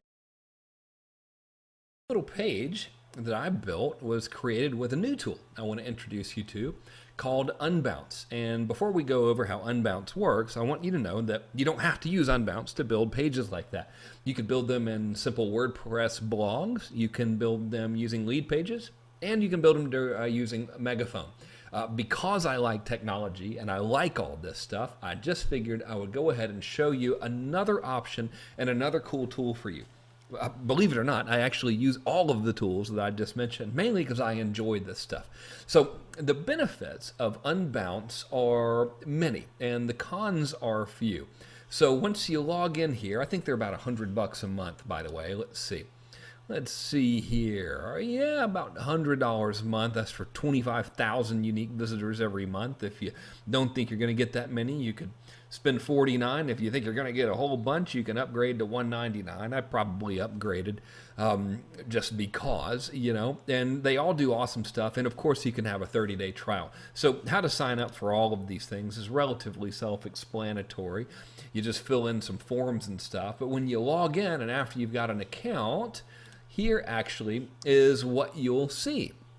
All right, so here's what's cool about Unbounce. So the disadvantage might be the price. Also, there's a lot more to it. You have a lot more customization options, which for some is a big pro. For me, it's a big pro. To others, it might lead to overwhelm. The good news is it can be as simple or as complex as you want. So first of all, they have a very wide array of pre-made templates for you to choose from. So if you wanted an opt-in template, which is pretty cool and which is proven to work fairly well, go with this guy, Bookie Desktop Cyan. This one is a template that our good friend, cousin Trey Smith of GameAcademy.com used to build a list of just tens of thousands of people through pay-per-click advertising. So you see, you just edit all of these elements just like you would with lead pages. It's just a little bit different because you can actually drag them around and totally change this if you want to. So it's pretty simple. Another cool template they have is the old sales letter long. So this is a long form sales letter template. I've used this one for a discount campaign. I'll happily show you how that works later. But as you can see, it's kind of got the layout here, and then you can start editing it after you create the page. Now, what I did in the article that you saw was I used the sales letter template and then I changed quite a bit of stuff around. So let me show you how I did that. The first thing we're going to do is we're going to choose a template. Now, if you don't want to use a template, by the way, you don't have to use a template. You could actually start with a blank page. You can do that up here. So let's go ahead and use the long form sales letter template here. The first thing we're going to do is down here at the bottom left, we'll choose a name. So I'll call this one Demo for my homies, because that's always going to give you a very professional feel if you name your page something like that. And we'll click on Save and Start Editing. So now we're in their page builder. Now here's what's cool. We've got a lot of stuff we can do with this page. Unlike lead pages and Megaphone, we can like completely remove stuff if we want to. So I can just place this like right there if I wanted to, this picture, which of course is silly. We can remove elements. So here's how I built the article that you saw. Right? I just went ahead and I got rid of everything. So I highlighted all the stuff I didn't want, which was I'm just going to hit shift and I'm going to click these elements right here, and I'm going to click on this delete button. So you'll see that got rid of those guys. Now I'm going to click on this header image. I'm going to say delete. Now I've got all this blank space here, so I can just raise it all up. Now notice I have this blank space here. I'll just hit delete. I've got this blank space here. I'll just hit delete, and boom. Now we're looking pretty normal. Now check this out. You'll notice that the page background is just like kind of gray. If we go over here to the right, we can actually change the background. You see where it says background properties? We can change this to, let's say, a blue. If we wanted to, I'd hit choose, and now my background is blue. Now that looks weird, so I'm going to go back. Say I'll hit cancel, and I hit Control Z, and that moved me back to the original. So you can see there's all kinds of cool customization we can do. Now the next thing I did when I created the article is I got rid of everything in here, and I just had a text area. So what I'm going to do is I'm just going to select all the stuff on this page here, and I'm just going to hit delete. Right? So delete. Scroll down here, delete, and I'll pause the video so you don't have to watch me do this. It only takes a minute, but you don't want to watch that. Okay, so now we got that out of the way. So now we just have this blank white page here that we can put stuff on. And if we want to make this page taller, we can come down here and start dragging this guy down. If we want to make it shorter, we can drag it up, and all of that will sort of display on your web page. But for now, let's just have this blank page. So what's the first thing we're going to do? We're going to add the old, we're going to add the old headline, and we do that by taking this text thing and just dragging it right here in the middle of our big white box. Now, here's where Unbounce gets pretty neat. So now we want to edit this text. Well, we're going to double click it, and when we do, notice that the place where we can type appears below, right? So look at this. Hey, check this out. Now you'll notice I typed down here and it appeared here, but it still doesn't look like a headline. So what do we want to do? Well, I'm going to highlight it, and I'm going to center it. Now it's centered. And now that's still highlighted, now notice it's centered up here, it's still highlighted. I got a multitude of stuff I can do. I can select heading 1 as a font style, and that'll make that big. Or I can say go back to normal, and now I can say I want it to be a certain font, and I'll show you exactly what I used. I used one called Arvo for the headline. Then I'll say I want this guy to be a certain size, and let's make this dude 36. Actually, let's make it even bigger. Let's say it's going to be 48. Let's make it even bigger. You want to? Let's say it's going to be 72. Holy crap, that's big, right? And so now, obviously, it looks kind of weird, so we can take this little box, and we can just stretch it out here. Ta-da! And now we can make sure it's centered. Now notice when I drag this box around, when it's centered, the green line will show. There we go. So now it's showing that the box is centered. Now, have a look here. Notice there's a lot of space between check and the word out. Well, we can change all of that by changing the line height. So line height is the amount of space between the lines, and that's one thing that Unbounce has. You can really customize dang near everything. So what we're going to do, I'm going to change this line height down to, let's say, well, I changed it to 58. It was a little too tight. So let's change it to 77. That looks pretty good, but let's have a little revamp here and change it to 86. That looks pretty good. So now what do I want to do? Maybe I want to make this even bigger and bolder. So I'll bold it. Oh, I italicize that. Let's bold it. And let's make it red. So I'll just click the text color and I'll say red. Boom. Now we have a headline, right? So that was pretty simple. So now we have our headline. We're going to add our body copy. So we begin by just dragging another text box, pop it right there. We'll line it up here however you want to do it, right? And we'll expand it to make it a pretty good size. We got our little green line there showing. We have it centered. That's pretty good. It's nice and proportionate with this dude right here. So now we're going to edit the text. And this is where we start typing, right? So we can say this is where we start typing. Okay, and now I'm going to type some text here, and I want to show you how to format it. But I'm not going to make you watch me type it, because that'll get horribly boring. So I'm going to pause the video and type a couple paragraphs so I can show you how to make it cool looking.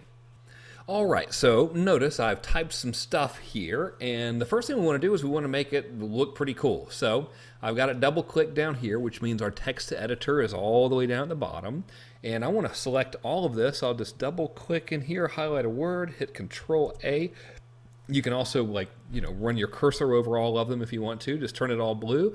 And I am going to change the font and the size and make this easier to read. I like those bigger fonts. It gets better readership. and readership equals money. Okay, so first thing I'll do is I'll change the font. Now, several fonts I like. One of them that's pretty popular right now and it's looking pretty good is a font called Lato. You'll notice it's a little different, but it's still pretty small. So let's get this sucker to be about 20. See there? Now it's pretty big. That's nice. And the space between these lines is set at 32, so that's kind of nice.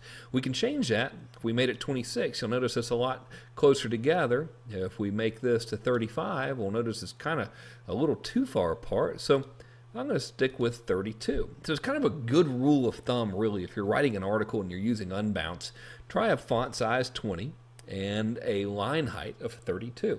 Now, notice, this is kind of a big block here, so we want to break it up to make it easy to read. So the first thing I'm going to do is right at the end of this word, right before rather, the S here, and so I'm just going to hit enter. And you'll notice now up here we've got a little line break. Now I'm going to create another line break right here.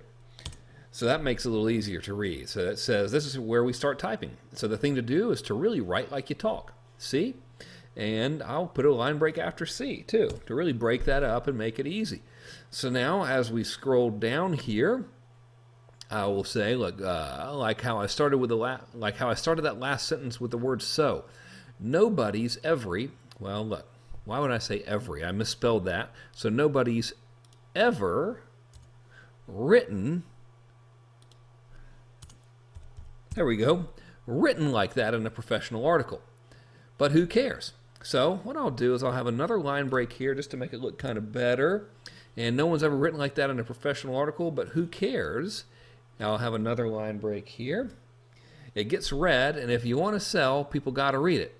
Now the next thing we need here is some subheads. You know what? Speaking of subheads, why don't we make the word subheads a subhead?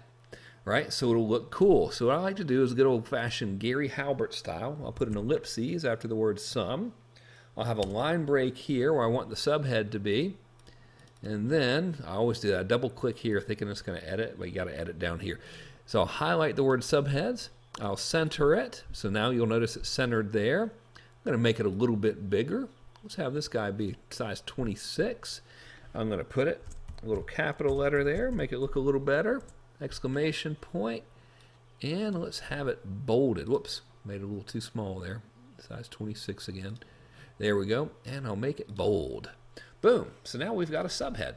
See how easy that was? So now if we want to resume writing, I'll just hit enter, and I don't want it to be centered anymore, so now we're back to normal, and I'll say let's resume, ...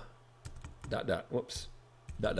So see, it's fairly easy to format the text. Now, one thing in your writing here to really make this stuff easy to read is we want to bold and italicize important things. So I'll bold the word write like you talk.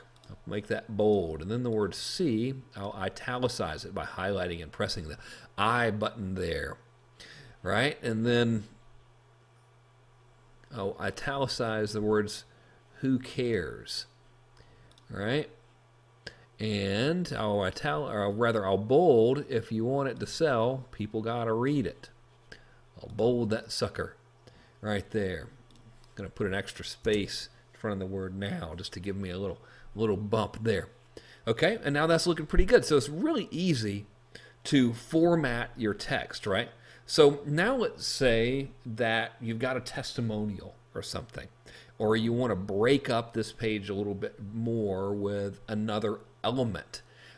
Well, thankfully that's easy to do. So first let's start with a testimonial. What I'm going to do is I'm going to close this little editor here. So let's just have a better view of our whole page. And I'm going to drag this thing. Now this is a box. Now let's say I want to put the testimonial inside the box here. And I want the box to be in the middle. And I want the box to be a different color. All right, well, first thing is I'll size this box just by dragging it around. I'll make sure it's centered, like I got my green line there. Now for the box, when you double click it, you'll notice over here we have background qualities of this box, background properties. So we can choose a different color if we want to. Right, so how about we do that? We'll move to different color spectrum. I think I'll go with like this kind of tan color here. And we just choose these colors by dragging this little dude around here. And there we go. It's super light there. I'll click choose, and there we go. That's a nice little box. All right. Now, if we want to get even fancier, we can give it a border here, and we can round the borders by sliding this guy right here. Well, it looks like, yeah, there we go. You see there? So as I slide this guy, the borders of this little box become kind of an oval. And we can change the size of this box now too. So now that we've got the box, we can move it up here to make it sort of look easier. And now we can take our text and we can drag it right here onto this box. So now I will double click this guy and edit him, and we'll start typing. Now I'll type some stuff again and show you how I can format this in a different font and make it fit within the box to look cool, to break up your article or your sales letter or whatever you want to do. Typed all this stuff in here, and as you can tell, it's not formatted very well at all. So the first thing we're going to do is, you notice that we got some issues here. The text is going outside of the box and it's all jumbled up here in the middle. So I'm just going to resize my text box, see if I can get it to kind of fit in okay in there. Now it fits for now, but probably because I'm going to want to break this up and change my font size, this colored box here is going to need to be bigger. So I'll just resize it and drag it a little bit. I can always change this later. So now let's mess around with this text a little bit. The first thing we'll do is, because I really want it to stand out, I'm going to change my font. I'll change it to Courier New. I like that contrast. I'm going to make Courier New size 20. And it's already at line height 32, so that stands out pretty good there, right? So now let's make the formatting of this text and the layout of this text look a little bit better. So the first thing I'll do is I'll make a little line break right here, and I'll correct the spelling, testimonial. There we go. I'll correct that spelling, and I'll bold this just to make it easier to read. All right, so that looks nice. And then I'll put another line break here. I'm crazy about a line break. You see how it makes everything just that much easier to read, right? So I'm just going to put in my line breaks now. And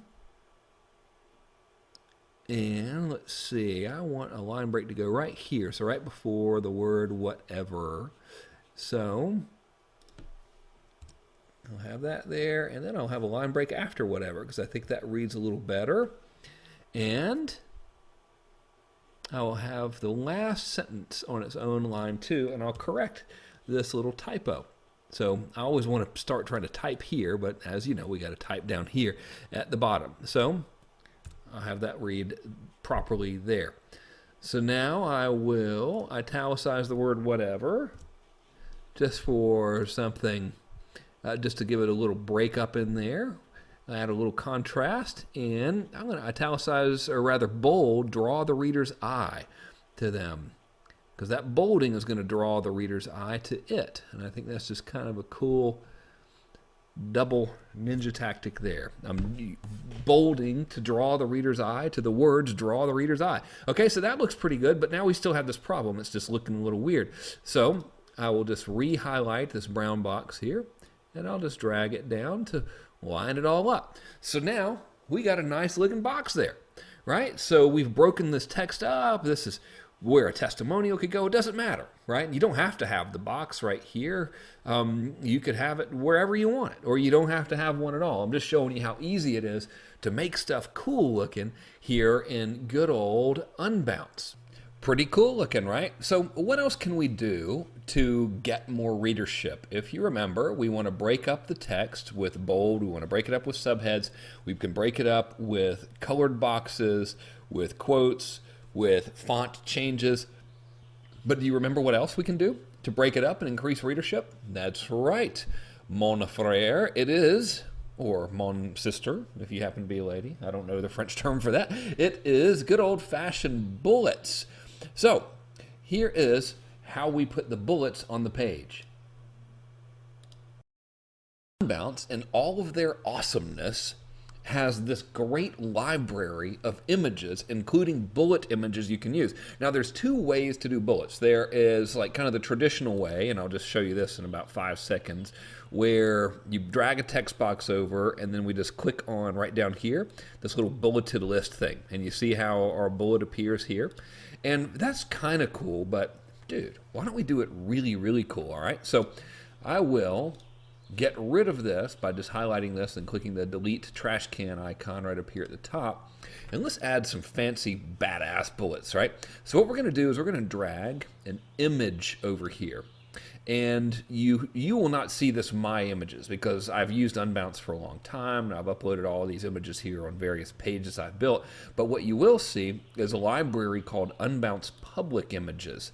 And check this out. They have 649 and counting images that we can use. And you got your arrows, you got little phone looking things here, which, you know, I don't know why you would use that, but you might.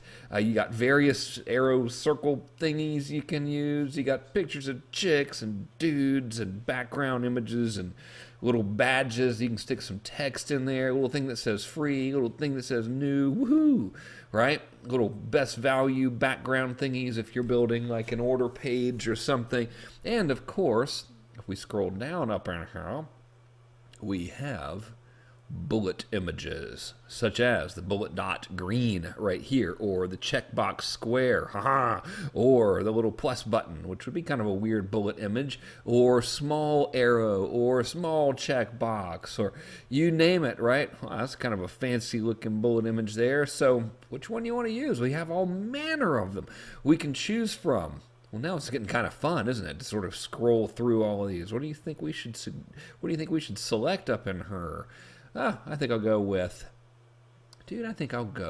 a, where was it? I like this little bullseye bullet. So we'll just select that guy right here. Now I've got him selected, and now we just click on choose. Ding, and it's going to load our image, and now we can drag this image wherever we want. All right, so I like to line it up. You see, notice how it lines up. That little green line appears when we've lined it up with this box. So now it's all nice and symmetrical looking, right? So next thing we want to do is we want to add some text. So all we do is we're just going to drag a text box over here beside this bullet. And we'll kind of line them up right there so it'll look good, and then we'll just double click it and we'll edit it. So I'll type some stuff in here for you so you don't have to watch me type. I'll pause it. So let's get down on it. So as you can see, I made the bullet text kind of long, and you know, our little text box is kind of weird as usual. So I'm just going to drag this over here, and we can drag it to format where it'll come dead even with the end of this brown box here, or beige box here, right? And incidentally, why don't we raise this guy up, make it a little closer to the box there. I like the way that looks a little bit better. There we go. Okay, so I made the bullet kind of long, and I added a lot of text so I can show you how to format it here. So I'll just hit select, or rather a Command A to select all of these, and let's make it back to our font. Do you remember what it was? I do. It was good old Lato, size 20, line height 32. There we go. So this is kind of cool, but it's a little bit jumbled up together. So how about I'll make a line break right after the word long there. I'll just hit enter, and I'll make a line break after the word right, just to make that nice and good looking. And then I will make a line break right after the heck, and I will, just to make it cool looking, italicize, might as well go the extra mile there. You know, put a little line break there too. I'm crazy about a line break. I just like to make everything a lot easier for people to read. I recommend you do the same. All right, so that's how we add the text here. So if we want to do it again, all we do, well, we have two choices really. We could drag another image over here and reselect this bullet, or I could just highlight this bullet, and I could come up here to the top. I can click on duplicate, ding, and now I've copied that bullet.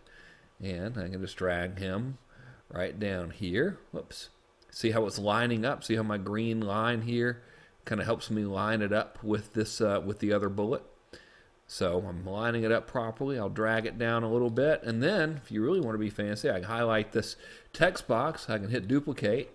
I can drag the text box down here, and then let's get this guy all nice and aligned properly. I think that looks pretty good. Oh, hold tight. There we go.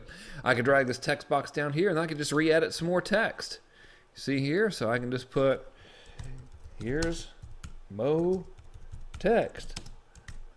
Holla! Because that's always professional. Holla when you do it like that, right? So I'll just format that guy there properly. Now you can see what a smaller bullet point looks like, as if that's going to be a mystery to you, but, you know, might as well be thorough. We'll size this guy to 20. Line height's all set. And now that I've changed the sizing of it, I'll move him around a little bit.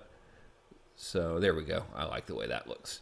Just like that. See, and you can just continue to add more and more bullet points as you desire, like in that same fashion, right? So as many as you want.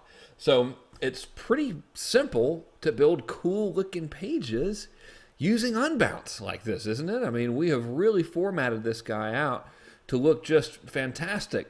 Now, let's say we're down to the point where you're wanting to send them to take the action that you want them to take, whether it's go to another page or go to your sales letter or go to a webinar registration form or anything like that. It's super easy. We will put some text in here, and now I won't make you watch me format the text. I'll just show you how to make a hyperlink in here. It's pretty easy. So I'll just type, this is a link, like that, because that's the right way to pronounce link. And down here in your text editor, super easy. I'll, of course, just because I'm a little OCD here, I'll have it the right font. Even though this is a demo, I still want my fonts to be right. And I will highlight this guy, and then look, see this little world with the link here? You just highlight it, and you paste in your link. There we go. That's linking to my own article, and everything's cool. And we'll just click on OK. Ta-da! It's now a link. And I'll move it over here to fit properly. Okay? And that's it. There you go. So that's how you format these articles using unbounce. So unbounce is freaking great, you know, for this kind of stuff, for building custom opt-in pages, for doing unbelievable customization. It also split tests for you. Now, we're not done, by the way. I want to show you how to publish this guy. So the first thing we want to do is we want to hit save. And that took about a second. And then we close the editor over here by just hitting this X. Ding, ding, ding. And now it says, as you can see, this page is unpublished. So you click on over here and you click on publish page. And you can see it says, hold on a minute. The page is publishing. Hold your gosh dang horses. And now it's live. So I'll just click on this URL and we'll see the live page. So this is what it looks like, all said and done. See? Looks super cool. Now, obviously, you wouldn't want to publish a page exactly like this because it doesn't really make a lot of sense without having, you know, a conclusion and everything, but clearly this is a demo that I made for you. So this is how you do it. And of course, Unbounce themselves, they have lots of tutorials. They have all kinds of custom themes you can order from Theme Forest as well for really cool new opt-in page design, responsive design. It's really one of the coolest tools ever. A little more complex than Unbounce and Megaphone, but hey, really, really ninja. And of course, as you can see, it integrates with Aweber, it integrates with Infusionsoft as well, it integrates with Salesforce if you happen to love complexity and you use them. Integrates with all kinds of stuff, right? So really, really beautiful solution. So that's how we build this. So now that we've built it, let's talk about using this in a follow-up campaign setting dynamically. Okay, so I'll conclude this video here, and I'll meet you in the next one where we go through using this in a campaign. Good work on building that angle promotion there, those pages, or at least that one page I showed you how to build an unbounce. So now that we have all the assets created, let's add this to the campaign in Infusionsoft. Now, again, to reiterate, I'm showing you how to do this in Infusionsoft because that's what I personally use and recommend. You can have similar functionality in Aweber, maybe not with the WYSIWYG graphic interface, but at least in functionality if you use Aweber along with AW Pro tools. So you certainly are not beholden to Infusionsoft. Infusionsoft. The choice is yours. But since I use and recommend Infusionsoft, I'm also a trusted advisor for that company. Obviously, I'm going to show you how to do it with them. So this is what we've built so far. If you recall, we built your reminder sequence to get them to consume our Goodwill videos. And because we're going to start adding more to your funnel, I'm going to change the way this is built. So we have right here a tag where, well, let me walk you through a refresher of how everything worked. They opted in. We're going to send them 3 reminders, here they are, to go watch the very first video. As soon as they click the link to go watch the first video, they will stop getting this reminder series and they will start getting the Goodwill series.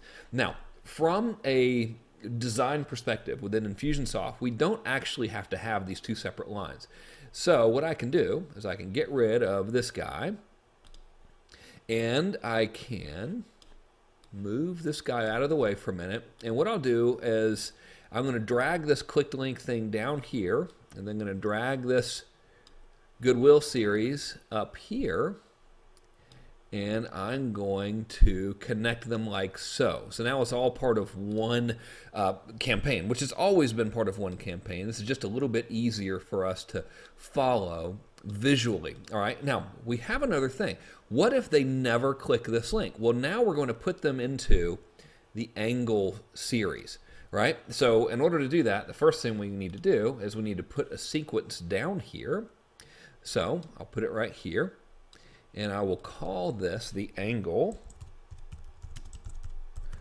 sequence, right? Angles sequence. So I'm just going to connect these. So what this means now is if the reader never clicks the link and never goes and sees the Goodwill series, then he is going to be placed into the Angles series, right? So very, very simple, really, really easy to do.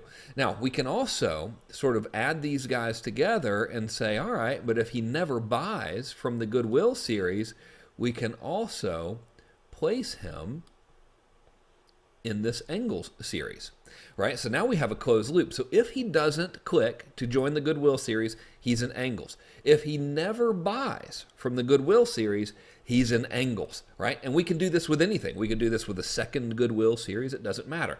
Now, what do we want to do? What is going to be our thing, our goal that will stop the Angles series from firing?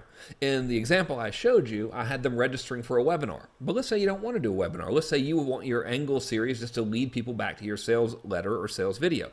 Well, logically then, the minute they purchase, then he should be taken out of this Angles series. So how do we do that? Simple. We just connect this with Infusionsoft and say, okay, the minute he purchases here, he's no longer going to get this Angles series. And in fact, to make this kind of easier to look at visually, I can just sort of drag these 2 elements over, and I can even drag this guy down if I want to, and that'll sort of make everything easier to follow, right? So now all we have to do, now that we've built the architecture, which obviously, as you saw there, just took a few seconds, all we need to do is now build the email sequence that drives them to the first Angles content piece. So let me show you how to do that.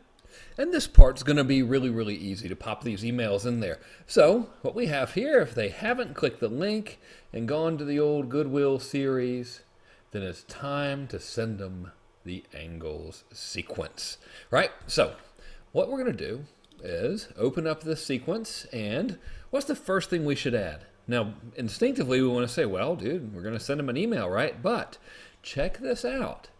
If we do that, then what's going to happen? It's going to wait a day. We're over here in the original reminder sequence. They're going to get email number 3, and then if we go straight into the Angles sequence and send them an email, boom, they're going to get an email instantly right after email number 3. So logically, therefore, we need to tell it before sending that first email. Whoops, there we go. Before sending that first email, we need to wait a little bit, and however long you want to wait, right? So if they haven't clicked the reminder sequence, let's give them a day, and let's send them email number 1. So you know how to do it. We'll say wait 1 day.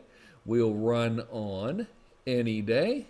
We'll run it at 10 a.m. Eastern, and there you go. Now it's time to place a little email in there.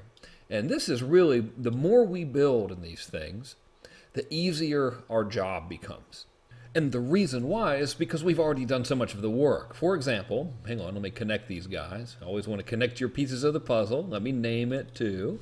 We'll say angle number 1, email number 1. So we'll call this guy. So notice we've already built like an email campaign in this campaign, right? With our reminder sequence and our goodwill campaign. So all we got to do is when we want to open up this email and start creating it by double clicking, remember, we just go to email instead of having to do all this reformatting and stuff. We just simply say copy from campaign, and I'll say, whoops, where are you? List class demo, and I will simply say whichever one we want to do. Reminder number 1 is fine. Remember, this is all nice and easy for us, right? Nice and simple, nice and formatted. So I'll get rid of this image. And I will now share with you a little something I created for you to make our jobs that much easier. I've built the swipe file for you, which you can see here. And this is the swipe file that I used for this specific angles campaign, which incidentally, the emails, these 2 emails, ended up driving just a hair over 10,000 visitors to that article, by the way that I showed you. So it's working fairly well. So email number 1, I won't put the same, well, actually, I'll put the same subject in there just to show you how to recreate it. Right, so right over here, I'll just paste my subject. Now, obviously, you're not going to use this exact email because you're not sending them to a stealth selling article. So the reason that I'm including this is just to give you the framework and the idea of what your article should look like, right? So there we go. Had to get my swipe file back up here. I'll just paste this in, and then I'll go over what the copy is all about, right? So literally I just hit copy, and because I've already got their first name primed up there, I'll just go ahead and hit paste, right? So now it says, hi Bob, I just wrote this new tutorial for you. It's a quick article on how to create content like blog posts, articles, reports, Facebooks, updates, etc. that sell. Now notice the tone of this. It is extremely friendly, right? I just wrote this new tutorial, what? For you. It's a quick article on how to do something you want to do. You can read it and get the whole concept here. It takes maybe 2 minutes. Enjoy, Frank. Now, see, nothing pushy about that at all. Nothing uncool. My list isn't mad at me for sending them this. They're not feeling bombarded. Even when I mail them tomorrow, if they didn't click, they're still going to click right crazy.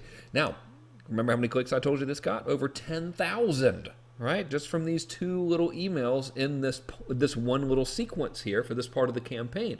So obviously this very, very friendly style of writing works. Now, when I give you the swipe file, you'll see some of the things that should be hyperlinked are bolded, right? You don't have to have them bolded in your campaign if you don't want to. I just literally did that just so you would know that those words were hyperlinked to the actual article. So let me pull that article page up for you, and we can just copy and paste the URL in here. There it is. Lovely. By the way, let's have a look and see how many more people liked it. I'm still getting lots of comments on this thing. 117 of them. Do reverse chronological so we can see what folks are saying. Look at there. Great article. I love to read it again and again. You rock consistently. Everything works fine for me. I'm killing it offline, but this looks like it could easily transition over, right? So very, very good, Frank. This is awesome. Very clever. Love your articles. So this is what you want. This is the type of response you want to your promotions, right? Because make no mistake about it, this article is a promotion. By the way, guess how many webinar registrants I've received now as a result of this puppy? 3,000 and change, right? You think that's going to make some money? Heck yeah. So all the pieces of the puzzle are fitting here. Remember our 3 criteria, right? The more offers we send, the more value we provide, and the more goodwill. Well, this is exactly what this campaign does. So I have, let me make sure I copy this URL. That's why I pulled it up there for you in the first place. And now I'll just show you how to hyperlink this. So I just wrote this new tutorial for you. So I'm going to hyperlink the words new tutorial. I don't think that's hyperlinked in the swipe file, but I should have done it. And I'll just paste that in there. Boom. Now, you know what I'm going to do? I'm going to create a tag here because I want to make it where if they click it, I don't want them to get tomorrow's email sending them to the same article, right? So I'll show you how to do that. So I'm going to click it. And I am going to create a tag. So let's have this one called Angles Campaign number 1, clicked email. If I could just type email number 1. Okay. So I'll say create that, and then we're good. We're done. and then boom. So now that applies that tag. So as soon as they click it, they're tagged. Now again, I'm setting all this stuff up to work while I'm out playing golf or surfing. So that's why I'm taking this little extra step here, because if they click it, they're not going to get tomorrow's email, right? They might get the angle number 2 email if they don't buy. So let's go on, and I'll just do this one more time. No need to watch me hyperlink every single one of those. It's a quick article. Well, actually, I'll hyperlink all of this part. So we'll click on link, a little paste, a little tag, and there we go, boom, and done, and insert. Okay, cool. So that's how we do that, right? I'm going to click this from draft to ready, and I'm going to go back to the sequence. Now that guy's ready to rumble. Now, because I've created that tag, let's add a little extra layer of ninja over here. Let's stop this. Let's set a goal here as if they click the link, right? So if they click to go watch that, I don't want them to get this sequence anymore. You know what I mean? I want them to go to a different sequence or something. So we build that different sequence later, but let's just stop it if they click the link. That way we can email them multiple times, not worry about making the guys mad who already clicked it. So I'll drag this other over here. Alrighty. And I'll name it clicked angle number 1. Okay. And then I will, that's good. I will double click it here to edit the tag, and I will just type angles. There we go. Click, save. Okay. And I'll connect these guys. And I'll kind of make this look a little more symmetrically aligned. There we go. So if they click this, they're not getting these other emails, right? We can tell them, we can make something else happen after the fact. It doesn't matter, but let's just protect these guys from getting bombarded because we don't want them to get mad at us. All right, so let me go back over here. And now what happens? Well, we sent them this email and they didn't click. Logically, we should send them another one. So we're going to add ourselves one of these fancy delay timers right here.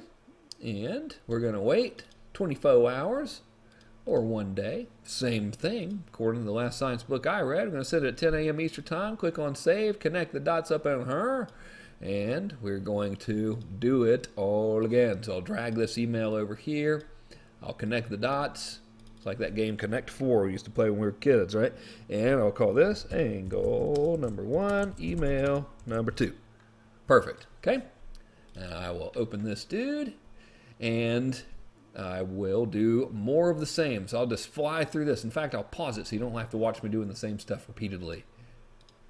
There we go. So now what I'm going to do is I'll just change this email. So I'm on email number 2 of the swipe file. Notice the subject line is simply read this. Boy, did that sucker ever work well. All right, so I'll paste that in there, paste, and then I'll come over here and I'll just swipe the body copy. There's a classic stealth selling example. You'll love it. It's fantastic. Let me know how you like it. I'll just hit copy right there. And I will simply paste right under here. And I'll make a little line break so it doesn't look weird. There we go. And I'll just do one hyperlink here. And let me do it properly, just so you can, again. Now, why would I do what I'm about to do, right? So I'm going to make this a link. Hang on. I've got to get my URL. I've got to recopy that URL. There we go. I'm going to make this a link. And I'm going to say, go to that article. What are we going to do right here? We're going to tag them, right? Because we want to track really everything. We want to track everything these guys do. So I'll say done, update. So again, I'm just tagging these guys as clicked angle number 1. All right, I'll go over here to ready. And the reason I'm going to do that is because if they click angle number 1, they're taken out of this campaign. So I could add another email to this if I want to. And they're now not taken out of the campaign, taken out of this sequence, and they're added to another sequence. Right? So what could that sequence be? Well, remember, we have one goal of this is if they buy, we're not sending them any more angles, right? So what if they click angle number 1, but they don't buy? Well, they're going to go into, logically, angle number 2, right? So, gosh, I showed you 10 different angles. You could literally have 10 different steps like this in your funnel. Now, what I recommend is you switch it up a little bit, right? You might do an angle, and then you might do a sale or something, or another angle of goodwill. Then you might do a sale. Then you might do another traditional angle or something like that, right? So really the sky is the limit. But that's how we start building these things. And as we keep going through this course, your overall campaign now here that happens when someone opts in to the end of the time is really going to be beautiful, right? We're going to have all these cool sequences and all this stuff is going to be happening based on their behavior, right? So now we've got these guys. They've clicked your angle sequence and they're ready to rumble, right? So we can say if they buy, we're not going to bother them. Obviously, we're going to put another campaign behind this for back end. We'll do that later, but there's so much more we can do to get them to buy, right? So what's the next step? What do we do if they don't buy? Well, in the next video, what I'd like to do for you is show you now something that I call a countdown sequence. And the countdown sequence was pioneered way back in the day, all the way back years and years ago, around 2007 when I created something called the 4-day cash machine. And basically what this does is it applies a deadline to purchase and it applies new bonuses as that deadline grows near, right? So in my next video, I'll show you how that works. I'll give you an overview of it. I'll walk you through the original 4-day cash machine as an example of a countdown sequence. Then I'll show you how to build this in your CRM system, and I'll even show you how to make the offer expire so they can't come back after the deadline and order. They'll get a different page altogether. Sound cool? All right, let's get cracking. Good job sticking with me this far. You ain't seen nothing yet. We are really building a beautiful masterpiece. And if we just do each and every one of these little steps, man, I tell you what, by the time the guy comes in here and he ends up over here, you have built the most beautiful thing. And your whole job is just going to be sticking people in here. Because once we've built all this, it's all automatic. It's all autopilot. You don't have to mess with it every day. All you do is get leads, drive traffic, get leads, and check your stats. I like to do it from the golf course on my cell phone, which is frowned upon, really, but I do it anyway. All right. By the way, almost forgot to turn this part of the sequence on. There we go. So as always, you always want to publish everything. You want to publish your work here in Infusionsoft. That turns it on and makes it live. So now we've got something beautiful, but we're just at the beginning. I'll see you in the next video where we start doing the countdown sequence. All right, see you then. Wrong. So now that we have some angles, promotions, right? And I showed you how to automate that and how to take them out of the angle sequence if they buy and how to pop them over to another sequence if they don't. What if they still haven't bought? Well, that's totally fine. We can approach this from so many different viewpoints. So what I want to show you right now is something called a countdown sequence. And I've included this very, very simple process map for you, of course, as a PDF download. And this sequence is very, very, very powerful. This should be and can be deployed just about anywhere in your follow-up sequence, meaning you can deploy it immediately after you've gone through your goodwill sequence if they still haven't purchased. You can deploy it after your angle sequence if they haven't purchased. You can even deploy it on day 2 of them being in your funnel if you want to, although I think that's a little premature. You'll notice that this sequence uses a deadline. And you can have the deadline be for lots of different things. Thing number 1, for example, you could simply take the product off the market at the time of deadline. Now, I've set this example as 4 days, but as you can see here where I've written for you, the deadline could be 3 days, 2 days, it doesn't matter. I find that 4 days is a really nice sequence length, and it allows us to stack these 3 bonus. So anyway, one thing that you can do is set the scarcity of the availability of the product itself. Another thing you can do is set scarcity and a deadline around the availability of these exclusive bonuses that are related specifically to this sequence. Another thing you could do is announce a discount, which is what I'm going to show you in the upcoming demonstration of this. Another thing you can do is have a price hike coming. Now, the thing that I want to advise you of, and the thing that I'll show you how to do, is that this deadline needs to be real. So we need to have a special page where they can order to get the bonuses and a special page where they can get the pricing discount or whatever it may be. And that page needs to go away if they don't buy. And there's 2 ways we can do this. The first tool is really for if you're not using Infusionsoft. If you are using Infusionsoft, this isn't really necessary because Infusionsoft can do everything.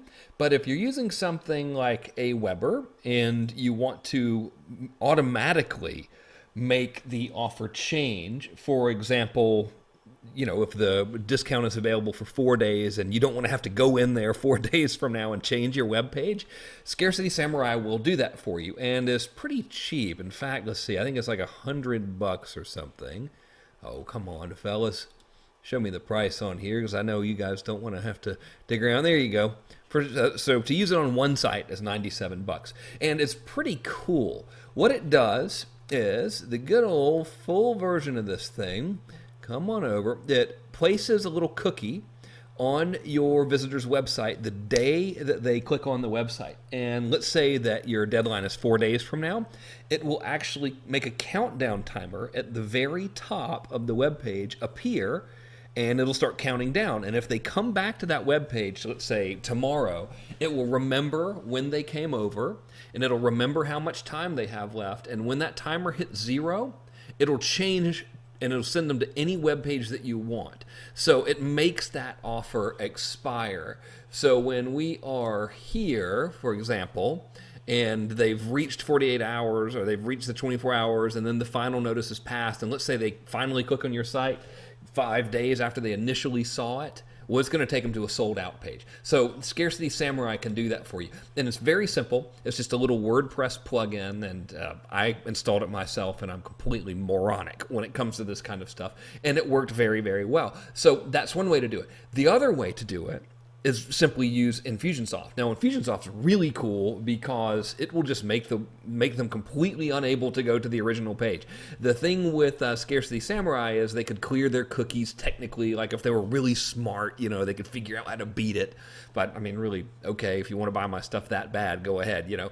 With Infusionsoft, it's a little more bulletproof than that. So rather than walking you through the tech stuff now, I just wanted to show you the two options that you have for making this work, for making the offer expire legitimately. Now, a lot of marketers will, you know, fake scarcity and then the offer's still there. It's really important we do it legitimately. So these two tools will do it legitimately for you. So what I want to do right now is I want to show you the original granddaddy countdown sequence, the one that started all of this. And it's a promotion that I created years ago called the 4-Day Cash Machine. And this thing, I've given this promotion away before. I've actually taught people this for free. It has made more money for prospects and for clients than I care to count. I mean, I have had people build their entire businesses on this thing. This one promotion, as a matter of fact, the structure that I'm about to walk you through. I had a client in the self-defense industry who did about $2 million a year in sales, and he would sell DVDs on how to kick each other's butts and stuff. And his entire business model was get somebody in the funnel, show them a sales letter on day one, and then immediately put them in a countdown sequence. And it would always be like a half-off sequence for a bundle of products that were normally more expensive. And that was his entire model. And he did a couple $1 million a year. So this is a very, very powerful model. Now, I'll give you a little bit of heads up here. 4-Day Cash Machine, I tell you to offer a discount. You don't have to offer a discount. Basically, you have to have some sort of incentive for them to buy within this deadline period. Let's say it's 4 days. So, like I said earlier, it could be a discount. It could be you're limiting the availability of the offer entirely. So if they don't buy in 4 days, they simply can't have it. It could be that you're going to raise the prices. It could be that you're not going to let these exclusive bonuses be available past that deadline. Doesn't matter, right? So what I'll do is I'll walk you through this actual real-world campaign, the original, the granddaddy of them all, and then I'll show you how to build any type of countdown sequence that you want to, and we can automate this sucker so we can bolt it on to any campaign you've got, right, as a sequence. So without further ado, from the archives, possibly one of the greatest money-making sequences that I've ever given to any students, the legendary 4-Day Cash Machine. Here we go. Okay, so what you see in front of you is the PDF that comes with the 4-Day Cash Machine, and this is a swipe file of the emails that you're going to send out to your niche. Now, I'm sending out emails for the dog training market. I have a dog training product that I sell under a pen name, so obviously you're going to want to modify these to suit whatever it is you're selling, but I'd like you to keep the structure of everything the same. Just change what it is you're selling and your bonuses, all right? So, first thing we have here is the subject line. And let's see, there we go. Got to get my little pen here. Subject line is first name, thank you, in all caps. And I do this because I want to get their attention. And thank you is a great way to get somebody's attention. I've used this subject line in various promotions for years, and it always gets response because people are thinking, well, what did I do to deserve this thanks? I got to find out, right? So it gets them to open it. Now we begin with until midnight on, and then you have the words 3 days from now. I'm counting today, this day number 1, as an actual day, so technically it's 4 days from now, and I don't want you to write the words 3 days from now. I want you to put the actual date. So let's assume that today is the 1st of January, Monday. We're going to count today as one day, so we have, in order to have this correct date here, you count today is day 1, Monday, day 2 is Tuesday, day 3 is Wednesday, and day 4 is Thursday, the 4th of January in this example. So you put until midnight on Monday, January 4th, you can get my entire dog training system for half off. Now let me scroll up here so you can see. Whoops, hang on there we go. Okay, and it says, here's you can grab your copy for half off, and you have the link there. Now, as you probably have seen, I'm a huge fan of having multiple links in the email, so you're going to see lots of email in here, or lots of links rather, throughout every single email. Then of course we have the reason why that we're having the sale, and the reason why I'm having it is I'm holding this special sale as a way to say thank you to all the people who read, move this for you a little bit, this dog training newsletter. And again, here's where you can grab your copy and save 50%. Now, I love having subheads in emails, and I break up the copy by having these dashes here and then having the words capitalized. And this is the same effect as having a bold-faced subhead in a sales letter, but since we're in email, I'm using it this way. So try my system for 50% and get 5 free bonuses. So if someone's skimming, they're going to see half off at the top, at the first little paragraph, and then they're going to see half off again and 5 free bonuses. It's hard to resist free stuff, right? So you always want to have that there. Now, I'm a huge fan of bonuses. I know you guys are too. Therefore, you want to give every single bonus thing you can away during this sale to make it look cool. And when I'm showing you the sales letter for your landing page for this, you'll see how I do it. Then we say if the 50% discount isn't enough to have you and your dog heading to my special half-off website, these 5 free gifts will surely do the trick. So you have 50% off, 5 free, then you have 50% discount here, half off, 5 free. So you have this going over and over again in your prospect's mind as well. And now I'm just listing my bonuses one by one, and I'm going to make them sound as cool as possible, right? Of course.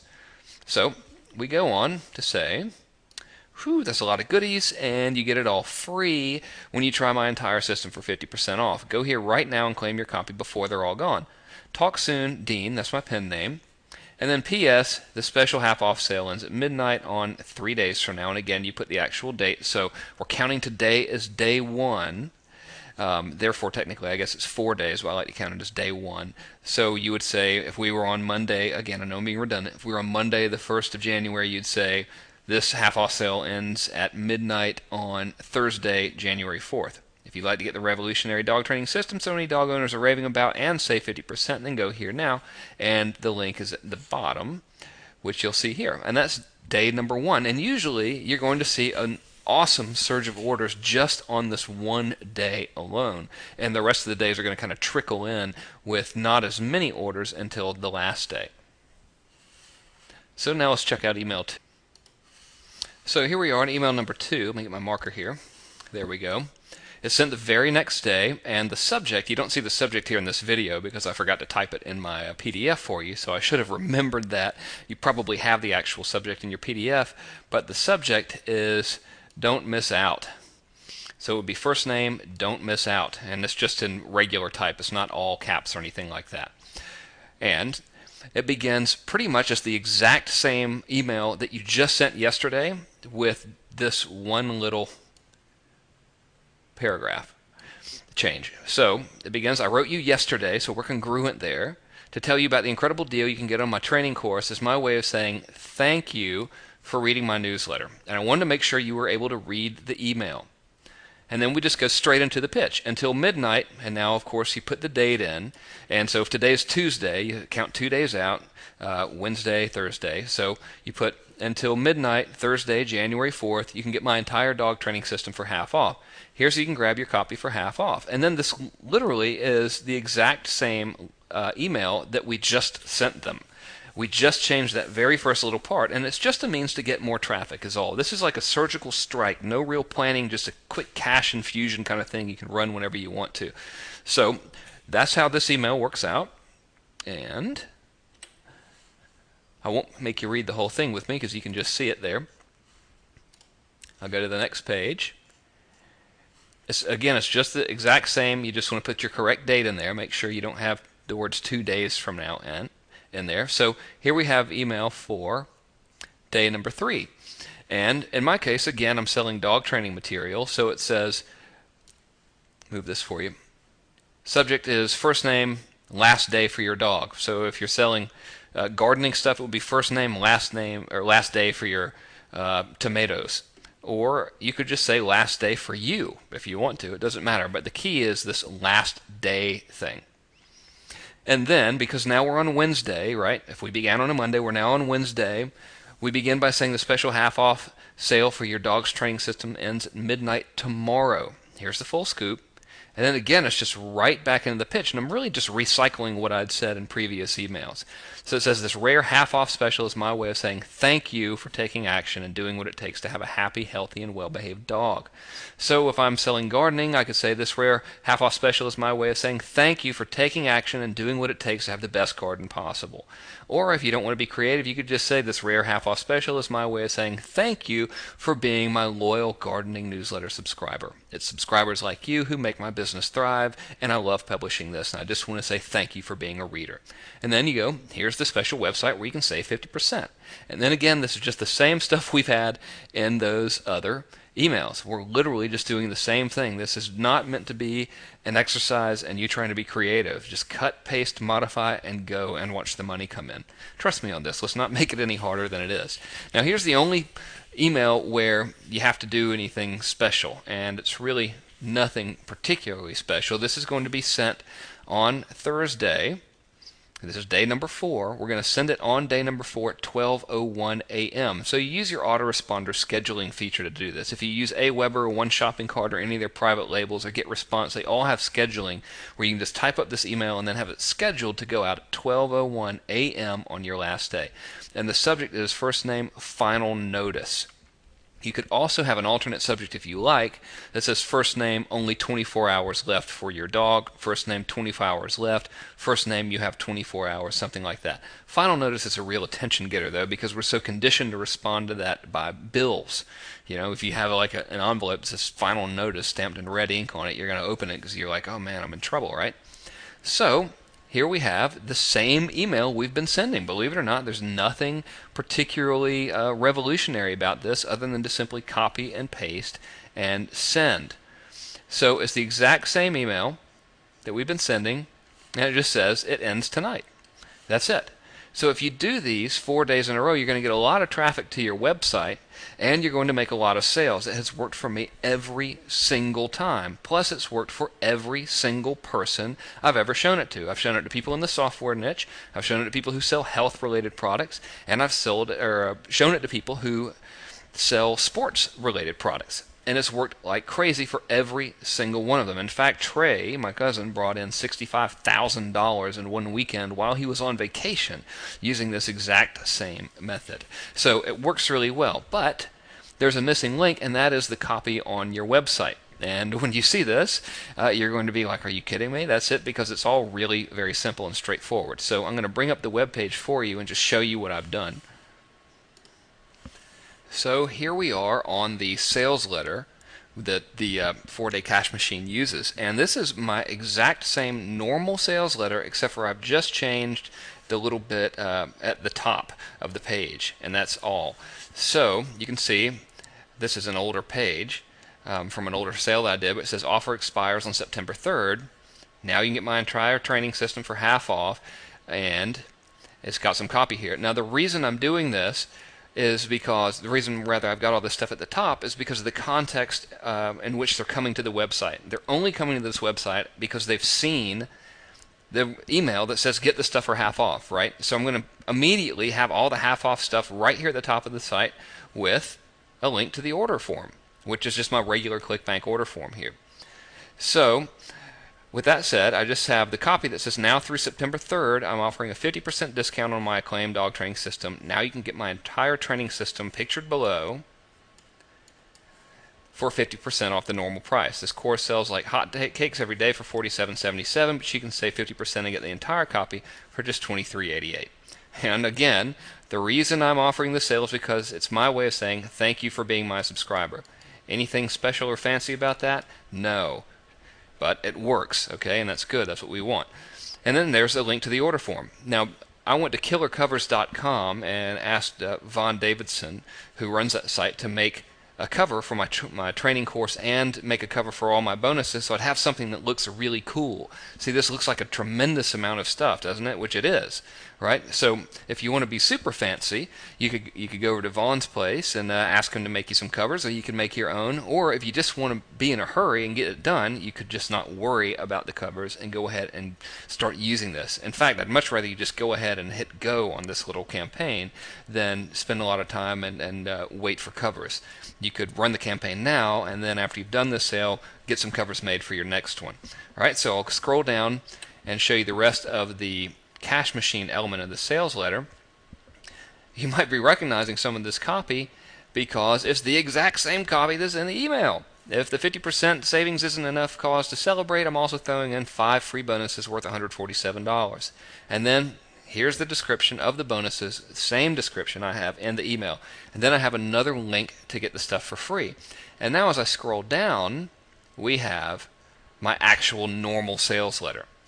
And the only difference is all the order links in the actual normal sales letter simply go to my half off price point. That's it. There's no difference. It's just a regular old ClickBank order link. It goes straight to ClickBank, and it's just the half off price. That's the only change I've made in the actual sales letter, with the exception of this stuff at the beginning.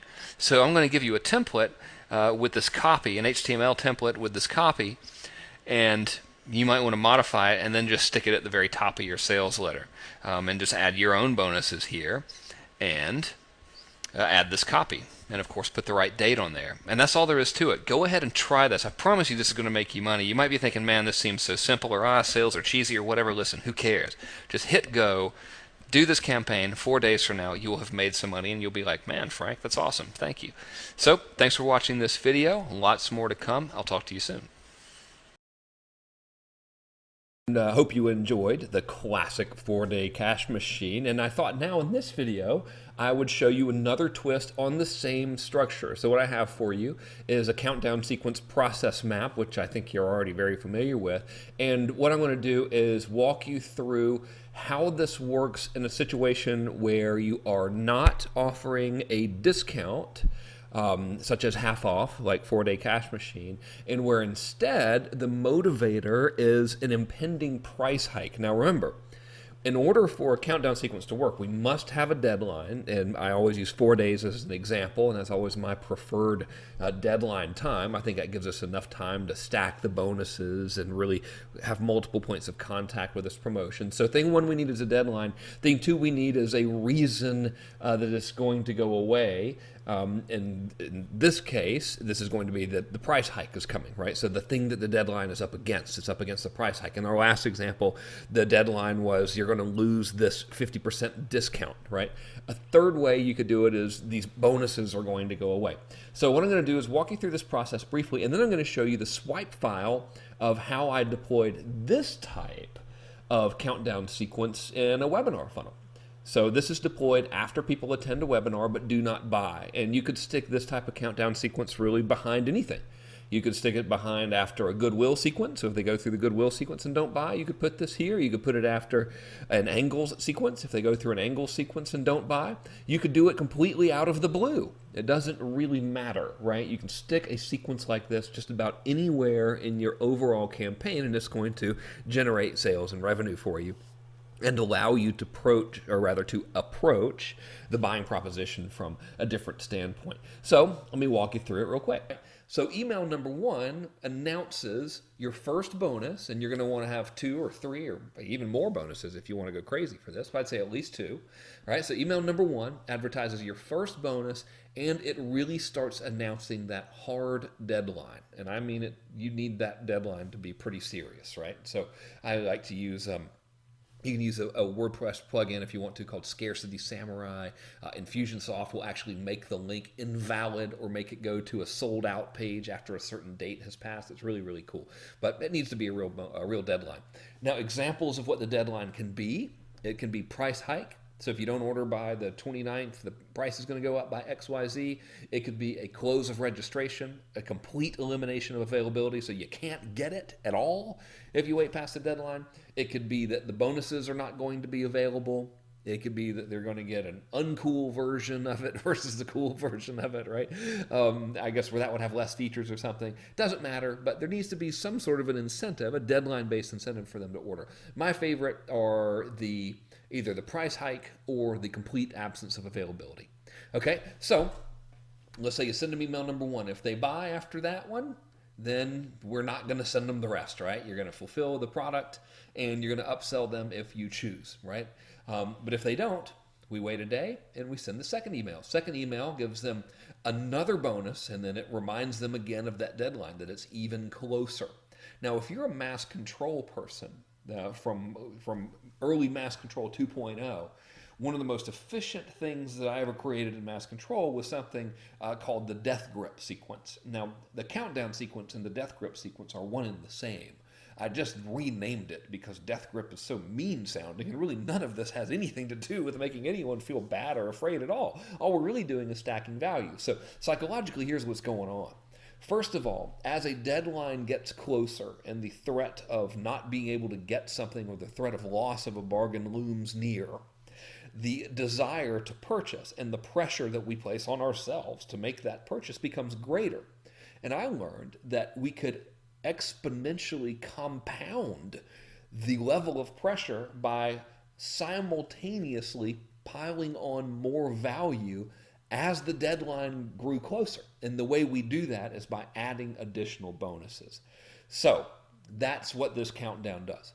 As the deadline draws closer to an end, or as the deadline simply draws closer, we add more bonuses to increase that value. So you have the scarcity pressure combined with and now magnified with the greed pressure, which is the ability to get more cool stuff as a bonus when you purchase now. So that's what makes it so effective and efficient. So day number 2, they simply send out the announcement of the second bonus and a reminder for the deadline. If they don't buy, day number 3, you send them an overview. Say, hey, just want to let you know, you got just a couple more days left here. And by the way, when you order, you're also going to get all this free stuff. If they still don't buy, now you really just start making it all about the deadline. You say 24 hours left or final notice, right? Deadline is midnight tonight or midnight tomorrow or whenever it may be. And then you again mention those 2 bonuses or however many bonuses you have available. You could actually, if you want to, add a bonus with every single email. You could add a new bonus if you want to. That would likely work even better. Then, of course, your final email, I like to program it to go 12 hours before the deadline is set, which will say final notice or price hike in 12 hours or something like that. If you want to, you can even add another one to go out 6 hours and another one to go out 30 minutes. It's really up to you, right? But this basic formula is what I use. I set the deadline for this whole thing as a 4-day experience from start to finish, and I send out a total of 5 emails, right? So speaking of the emails, how about I open up that email swipe file and start walking you through how the emails work. So let's see here. Oh, that's the countdown sequence. Let me get this file for you. Come on, that's the wrong one. There we go. Okay, so I'll pull this up and I will enlarge the file. Let's see if Pages will cooperate with us here. Yes, it will. Awesome. That's the way you can see it, right? So here we go. If they still haven't purchased, this is when it's deployed. So notice email number 1 is 4 days prior to the deadline. Now I want you to know that the deadline is counted at midnight, actually on day 3. So technically it's 4 days calendar-wise, but it's not that full 92 or 96 hours, right? So on midnight of day 3, technically it has now become day 4, which is the deadline. So it's actually a little bit shorter than 4 days, right? So the subject line is name breaking news. Now remember, these are people who have gone to your webinar. They have seen your indoctrination. They've seen your objection handling videos. They're very familiar with you. All of this stuff is going to have high response. And something else I want you to know is that when they're looking at this email, in their email client, what they're going to see is name breaking news. This is before they open it. They'll see Frank breaking news, and then they're going to see Frank, good news and bad news, good news first. I've decided, and that's about as much as they'll see. So they're going to be teased, right? And they're going to want to open the email because they see breaking news, good news and bad news, good news first. I've decided. What has he decided? And they're going to want to open up the email. That's a big deal. You always want to make sure that the first couple lines of your email are something that's really going to tease them when they're in their Gmail or Hotmail or Yahoo or Mac clients or whatever, because you get that little preview of what's in the email before you actually open it, and that preview needs to sell it, kind of like a teaser copy on an envelope, So we go on to say the announcement of bonus number 1, which is right here. I've decided to include a free live workshop for everyone who attends my advanced consulting class. It'll be held here in La Jolla in late October, and we'll be doing nothing but implementation, not a seminar, but a boot camp. No lame guests, blah, blah, blah. Now for the bad news. Now, if you look at this whole block here, what I've done is just simply announce the bonus and the benefit of the bonus, right? And now what I'm going to do, you remember what the process map says to do? We announce and really start making a big deal out of that deadline. Now for the bad news. I've decided to keep the class small and not do a launch. It's better this way because I'll be able to answer your questions better and give each student more time and attention. Therefore, if you think about this, what is this? This is a big reason why this has occurred right here, right? I go on. Because of this, I've set up a deadline for registration. The class goes up by $1,080 on date. And of course, I would write in the date here that it's going to go up by, right?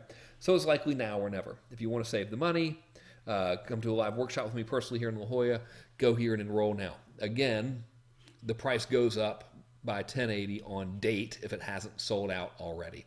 At this point, I have no plans to teach the class live again. You can enroll here, right? So very, very simple adherence to procedure that I showed you in that process map, right? Which of course you have available to you as a download under this video.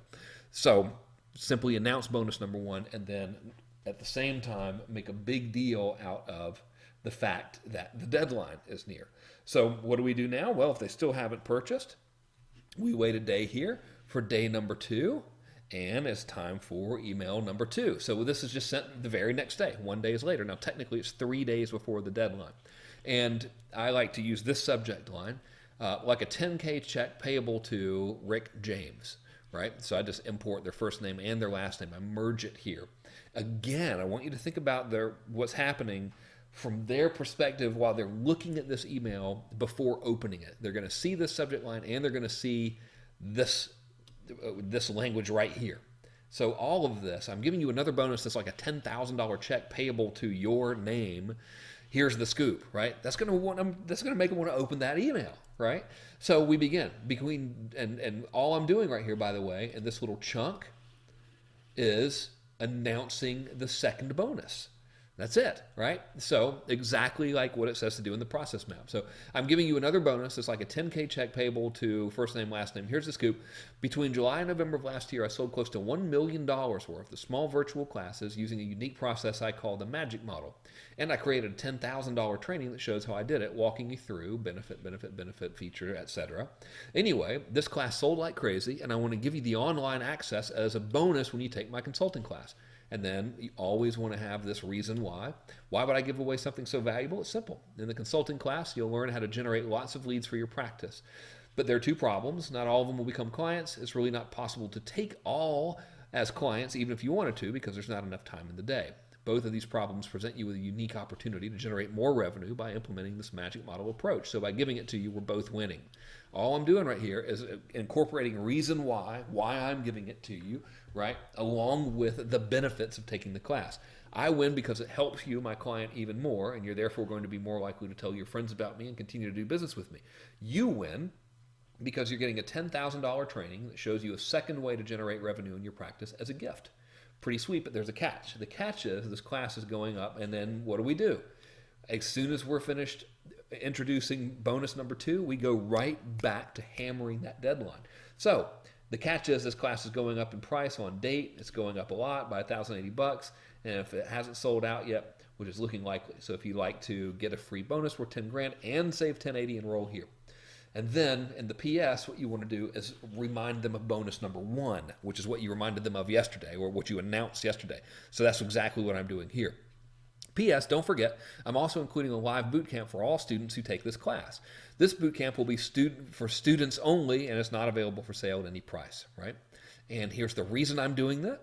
So again, what do we talk about? Reason why, really big deal. I'm doing this because I found that when we all get together at the end of a training and compare notes with each other, it's like everything kicking into turbo mode because of all the collaboration that happens. Plus, it's just a good time. And then again, the mention of the deadline. Right? So that's very, very simple formulaic process there for email number 2, for all of these emails actually. So here's email number 3, and this goes out now 2 days before the deadline. So we're getting pretty close, right? And this is the one where we do kind of an overview. So there's no announcement here. We're just kind of making them aware of the situation. And of course, if they've already bought, they're not going to get this, right? So it's pretty simple. Frank, FYI. Frank, quick heads up on some stuff. Announcement of bonus, number 1, and then explanation of benefits and reason why. Announcement of bonus number 2, explanation of benefits and reason why, and then restatement of deadline. And that's it. So it's just explanation of benefit, or rather announcement of bonus 1, announcement of bonus 2, explain benefits and reason why to each, and then restate deadline. And that's it. Very, very simple for the 3rd email in that sequence. So for email number 4, this goes out 1 day later. Now the deadline is midnight tomorrow, so technically it's not a full day, I suppose. I usually have mine go out at 7 in the morning, so I like truthfully 24 hours, and then it would be 7 o'clock the next morning, but I think that's just a technicality, so I think you get what I mean there. So now is when we really want to start hammering this deadline, right? Because we've got about 24 hours to go here. And that's a big deal. So we've already reminded them of the bonuses and everything. So now it's time to really play up the scarcity, which again needs to be legitimate and real. So the subject line is deadline is midnight. Frank, the consulting class goes up by 10:80 at midnight PST tonight. And if the savings alone aren't worth taking action now, I've also added some great bonuses that'll help you a lot. And then boom, explanation of bonuses again. And really, if you go back and look at the other emails, I'm simply cutting and pasting the same explanation of bonuses each time. I put the link down here, and then again, reiteration of the deadline. And then now what I want to do is for email number 5, the final email, is 12 hours before the deadline hits. So deadline is at midnight tonight. It'll go out at noon Pacific time for that day. And it'll say, price hike, 12 hours to go, right? And why am I saying price hike? Because my thing that happens at my deadline is that the price goes up. So I say contact first name. The price for the consulting class is going up at midnight Pacific tonight. And then look, it's almost identical to the email for email number 4, right? I'm just sending it again because they still haven't purchased. So, and I put this as a hyperlink right here. So that's how we do it, right? Pretty easy. So what I want to do for you now is show you in our next video how to actually build this out in an automated fashion. So it's work that you can do one time and then walk away and have it generate sales from you in perpetuity without you having to continuously do any extra labor. So we'll get to that in the next video. Back. So now that we know how to make these countdown sequences, let's build one. And I figured the best way to show you how to build one is to walk you through 2. There are 2 ways we can build a countdown sequence. The first way is using a tool like Scarcity Samurai. If you do it this way, it doesn't matter if you're using an Infusionsoft or Aweber with AW Pro Tools or any other CRM that's capable of that type of list segmentation and automation, right? The second way I'm going to show you is Infusionsoft dependent. So let me show you the Scarcity Samurai method first. Now remember, in order for a countdown sequence to function, what do we got to have? Well, the first thing we have to have is we need to have a web page that makes the offer. So if you recall, Scarcity Samurai makes web pages look cool like this. Now this is a classic example of a Scarcity Samurai web page. So if someone on my list clicks in my countdown campaign, they're going to go to this website and they're going to see that they've only got 3 days, 23 hours, 56 minutes and counting left until this offer expires, right? Now I've built this in Scarcity Samurai. If they come back 24 hours from now, it'll say 2 days, 23 hours, 56 minutes, and 14 seconds, right? And if they come back 4 days from now, and this is expired, it will redirect them to an entirely different page that says sold out. That happens automatically, and again, like I said, it's using this tool called Scarcity Samurai, which I bought for a whopping, what is it, $197 if you want an unlimited license, or $100 if you want to put it on one site. I don't know why you need to put it on a lot of sites, so I think you can just get it for $97 and be fine.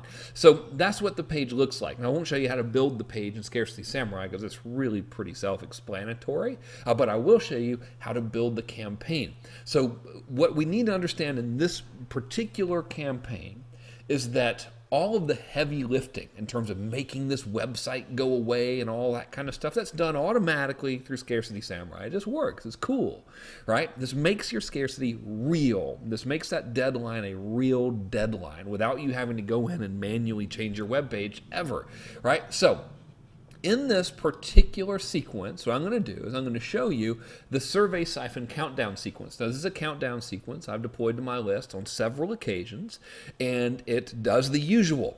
It provides value through this video right here. The sales pitch actually is a tutorial.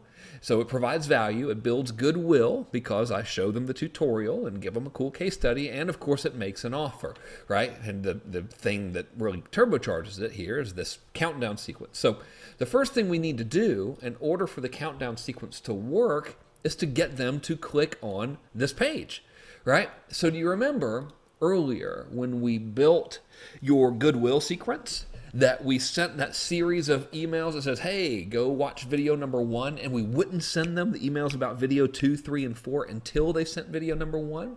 That's what this nag sequence does. It's a series of emails that say, hey, go and click this link. And as soon as they click the link, we stop sending them these guys, and we start sending them these guys. And what this one does is it does exactly like I showed you in the earlier videos. It says, hey, there's only 72 hours left, there's only 48 hours left, and all of that kind of stuff, right? So now that you see the structure of it, let me show you how to actually build it. So we'll go back to, where are we? A lot of campaigns going on in here. We'll go back to the campaign we've been working on, right? So this is the entire big picture. From the minute someone opts in, they get the reminder sequence. If they click the link, they get the goodwill series. If they buy, they don't get anything. If they don't click the link, we send them the angle sequence. And now what are we going to do, right? Well, we're going to put a countdown sequence in there. We can even put a countdown sequence to sell a back-end product as part of your ascension, by the way. But for now, let's just add it right here. So first thing I'm going to do is I'm going to restructure this. I'm just going to get rid of these arrows right here, and I'm just going to make everything kind of prettier looking, right? So they got the reminder sequence, they clicked the link, they watched the goodwill series they bought, that's cool. If they didn't click the link or if they didn't buy or whatever, we're going to send them the angle sequence, right? So the angle sequence says, hey, go click this angles link. So if they go click the link, they can do what? Well, the first thing they can do is they can buy. So I will move this guy over here. Oh, whoops, I need a sequence here. Hang on just a second. So you know what I'm going to do is I'm going to tag them. If they click the link, I'm going to tag them. So I'll add a little sequence, and I'll simply call this tag. Tagged as clickers. Now, hang on, I'll tell you why I'm doing this in a minute. You remember how we do it? We're going to add a process that says apply or remove tag. Okay, and I would tell them to create a tag. Well, we'll go ahead and do it. We'll say clicked. There we go. Angles number 1. Okay, so I'll click on create, and I'll hit save. All right, so now I'll connect these dudes. So I'll now connect these guys. So what this means now is we have a closed loop. See, so if they go through the angle sequence and they click, and now they're tagged, and if they buy it, now they're not going to get anything else. But what if they don't buy, right? Well, if they don't buy, we could, of course, resend them the goodwill series if we wanted to, right? Like what I showed you in the last video, but let's get a little fancier. Let's now send them the countdown sequence. So what we're going to do is I'm just going to drag this for our email sequence down here, and I'm going to connect it, right?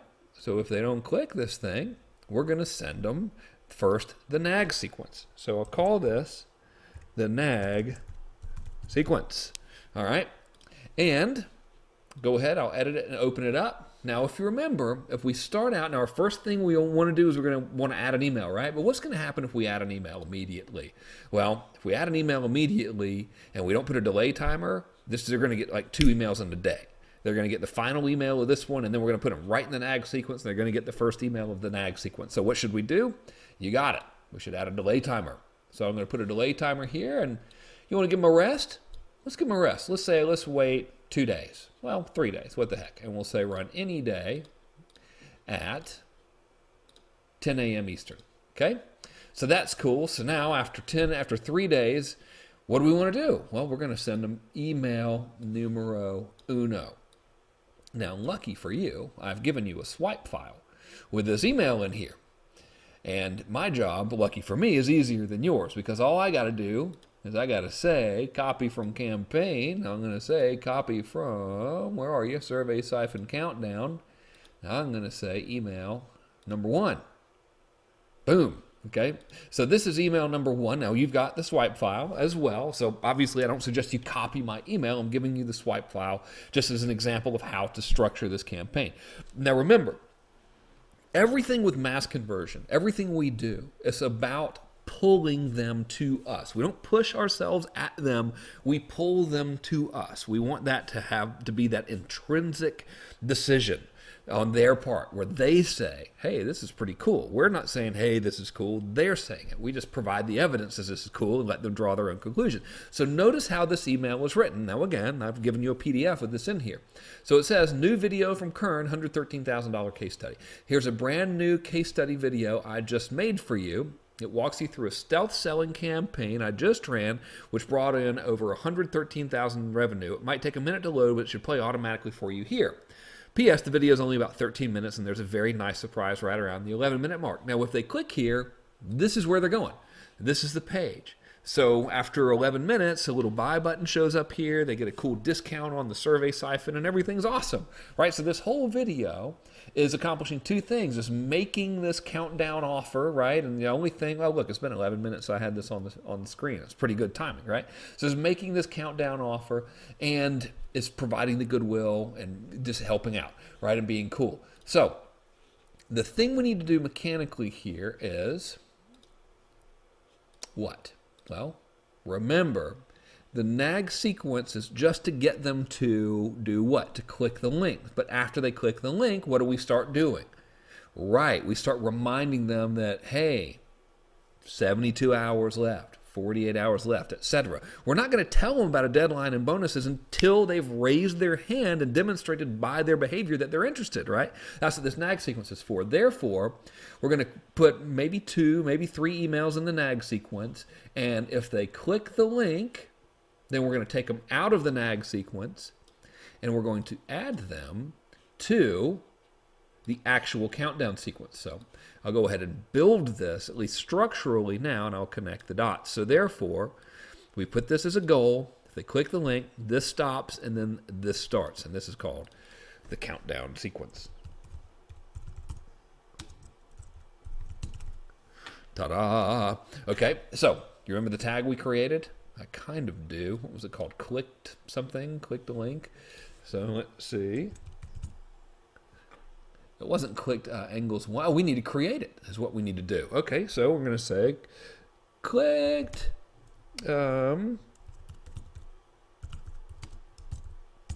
click countdown nag. Quint down. Wrong spelling. Countdown nag. So I'll create that. Okay, and I'll save it. So now, and I'll name this so when we're looking at this at a glance,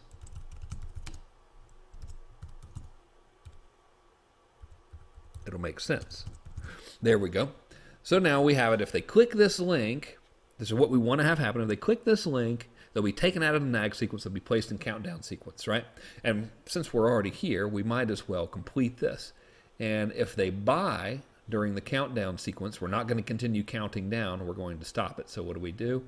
We set this as a goal to end this. So now we still have a closed loop. You always want your campaign to be closed, right? You don't want any open-ended things. You want a scenario, a response for every possible scenario. That's how we're building this guy, right? So let's go back to our nag sequence. We're not done. We created email number 1, and I've got my link in here already. And what I need to do is I need to say, go ahead and apply a tag if they click. So I'm going to say click countdown nag, insert update, right? Now I'll do the same thing here. So I'm going to say with this link here, and we already got that tag applied. I'm going to make sure it's here. Nope, got to fix that. Clicked. Now I've created this campaign before, so you're seeing my old tags. Click countdown nag. So we do that for every link in the email. So basically, when you're creating your email, you want to link it to your countdown page, and you want to tag them, right? Whether you're using Infusionsoft or Aweber and AW Pro Tools, it doesn't matter. The automation occurs when the tag is created, right? So we do all of that here, and we say, okay, let's go back to ready. Now, I'm not going to make you watch me do every single hyperlink. And we say, okay, this is email number 1. Perfect, right?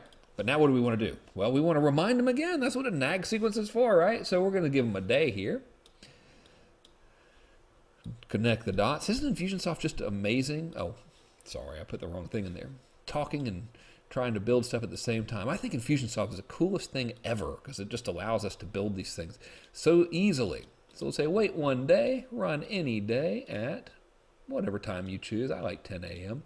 Okay, and then we'll send another email, and you are lucky. You don't have to watch me type.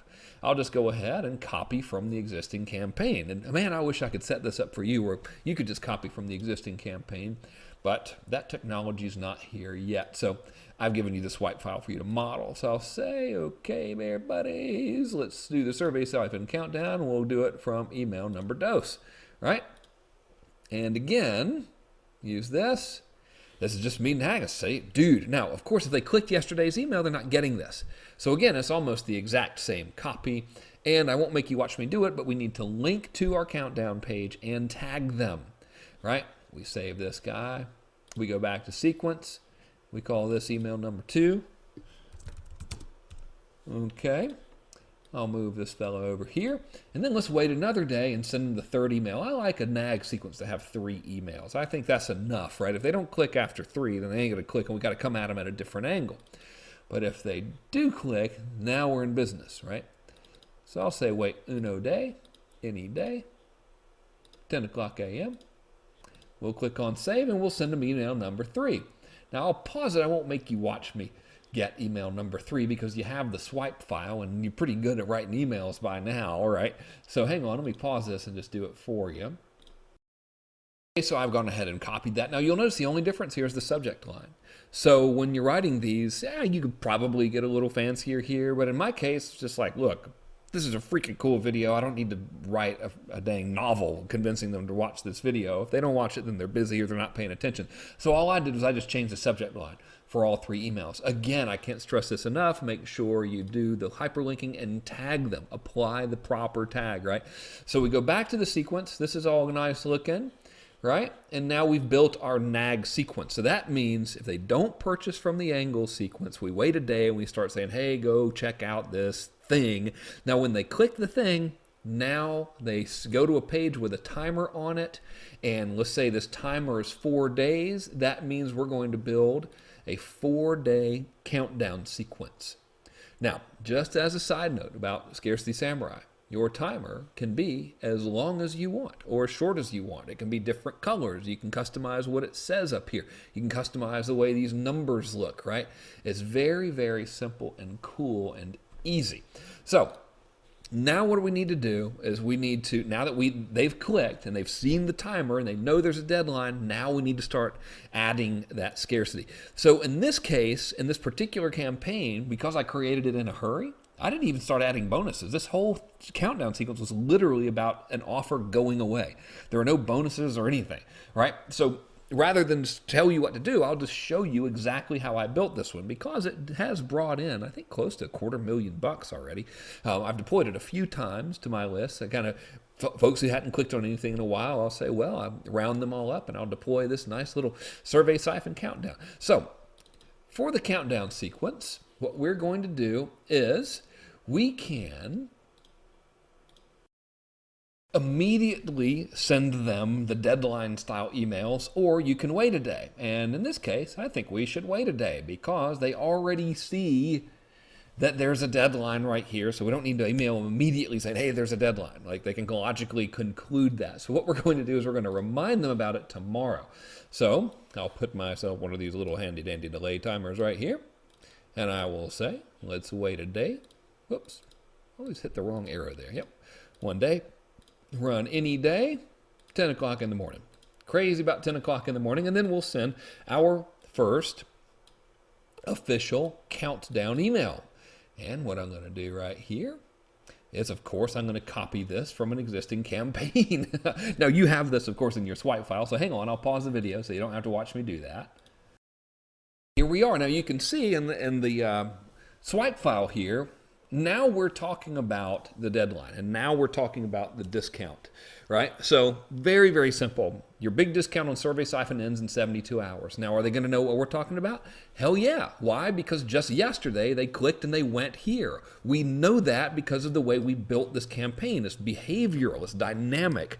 Our system was responding dynamically to their behavior. That's putting the perfect message in front of the perfect market at the perfect time using the perfect media, which in this case is email, because that's what they're responding to, right? So your big discount on Survey Siphon ends in 72 hours. Go here and get your copy right now. This just takes them right back to this page. Now, because we're using Scarcity Samurai, it's been 24 hours.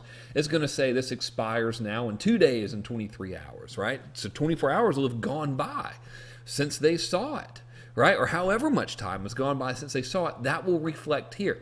Scarcity Samurai remembers last time they came, and it updates the countdown timer to reflect that, right? So it's really, really cool. So very simply, all we're doing right here is we're saying, go here and get it. Discounts are going to end, and then we're just building the value. Last time I offered it was for this. It was originally part of a $1,000 training. It's not available anywhere else. In 72 hours, the discount goes away, right? So pretty cool. Very, very simple. So I'll go ahead, turn this guy on live, and go back to sequence, right? So now what we're going to do is we're going to wait another day, and then basically, I'll do all 3 of these now for you. We're going to have 2 more emails that go out, right? Because there are 3 days left. This was a 4-day campaign. Now, of course, you don't have to do them 4 days. You can do them, 2, 5, whatever. But because this is a 4-day campaign, they went on the first day. We're going to send this on the second day, and we're going to send more emails until the actual deadline, right? So I'll take this fella here, and I will bring this thing over here, and I'll bring in the next email. So here we are. I just saved you the trouble of watching me cut and paste there. Or not cut and paste, but copy from another campaign. So this one, I just changed the subject line, another 50K. Now in this case, it's all congruent with the way this campaign works. So if you'll remember, everything about this sales video is actually a tutorial.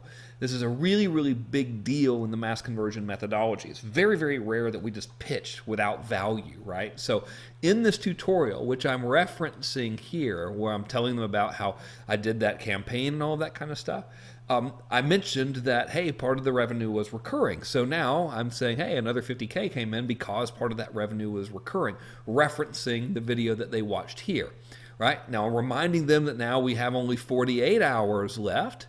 I talk about the value again. I just copied this straight from the last email, and then I give them the link to go and order, which is very, very simple, right? And I say it expires in 48 hours. And of course, this timer will reflect that automatically because we just set it up in Scarcity Samurai, which is really, really simple. So go from draft to ready. I go back to the sequence, and now I'm going to send another email. Whoops, I need a timer first. There we go. I'm going to do the same thing. I'm just going to wait a day, right? So they clicked on day 1. This is day 2, right? And we're ready to rumble. So here we go. Now let's see. Yeah, so they had 3 days left here. On day 1, they had 4 days. There's no email. They have 3 days left here. They have 2 days left here. They have 24 hours left here. So we're going to say, let's run any day, 10 a.m., boom, and now we're going to send them the email that says, hey, dude, you got 24 hours. You better get it together. All right, so I'll open this email up, and I'll paste it in here. I won't make you watch me load it.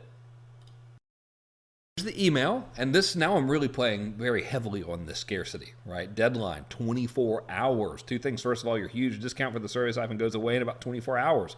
When the timer hits 0 here, it's gone. This should be a hyperlink. Now remember, I'm referencing this timer, and by now this timer is just going to say 1 day is left, right? Because of the way we've synced everything here. So, in fact, it's not for sale at any price. Go here and get your copy now. I talked about the rebills, and then again, it's just cutting and pasting from the exact same reasons why they should buy that I'd already written. And again, I say in 24 hours, the discount goes away and the product is off the market. So you'll notice it's really, really heavy on that scarcity now. Really, really playing up the fact that this thing's going to go away in 24 hours. And because I've used Scarcity Samurai, it actually will go away.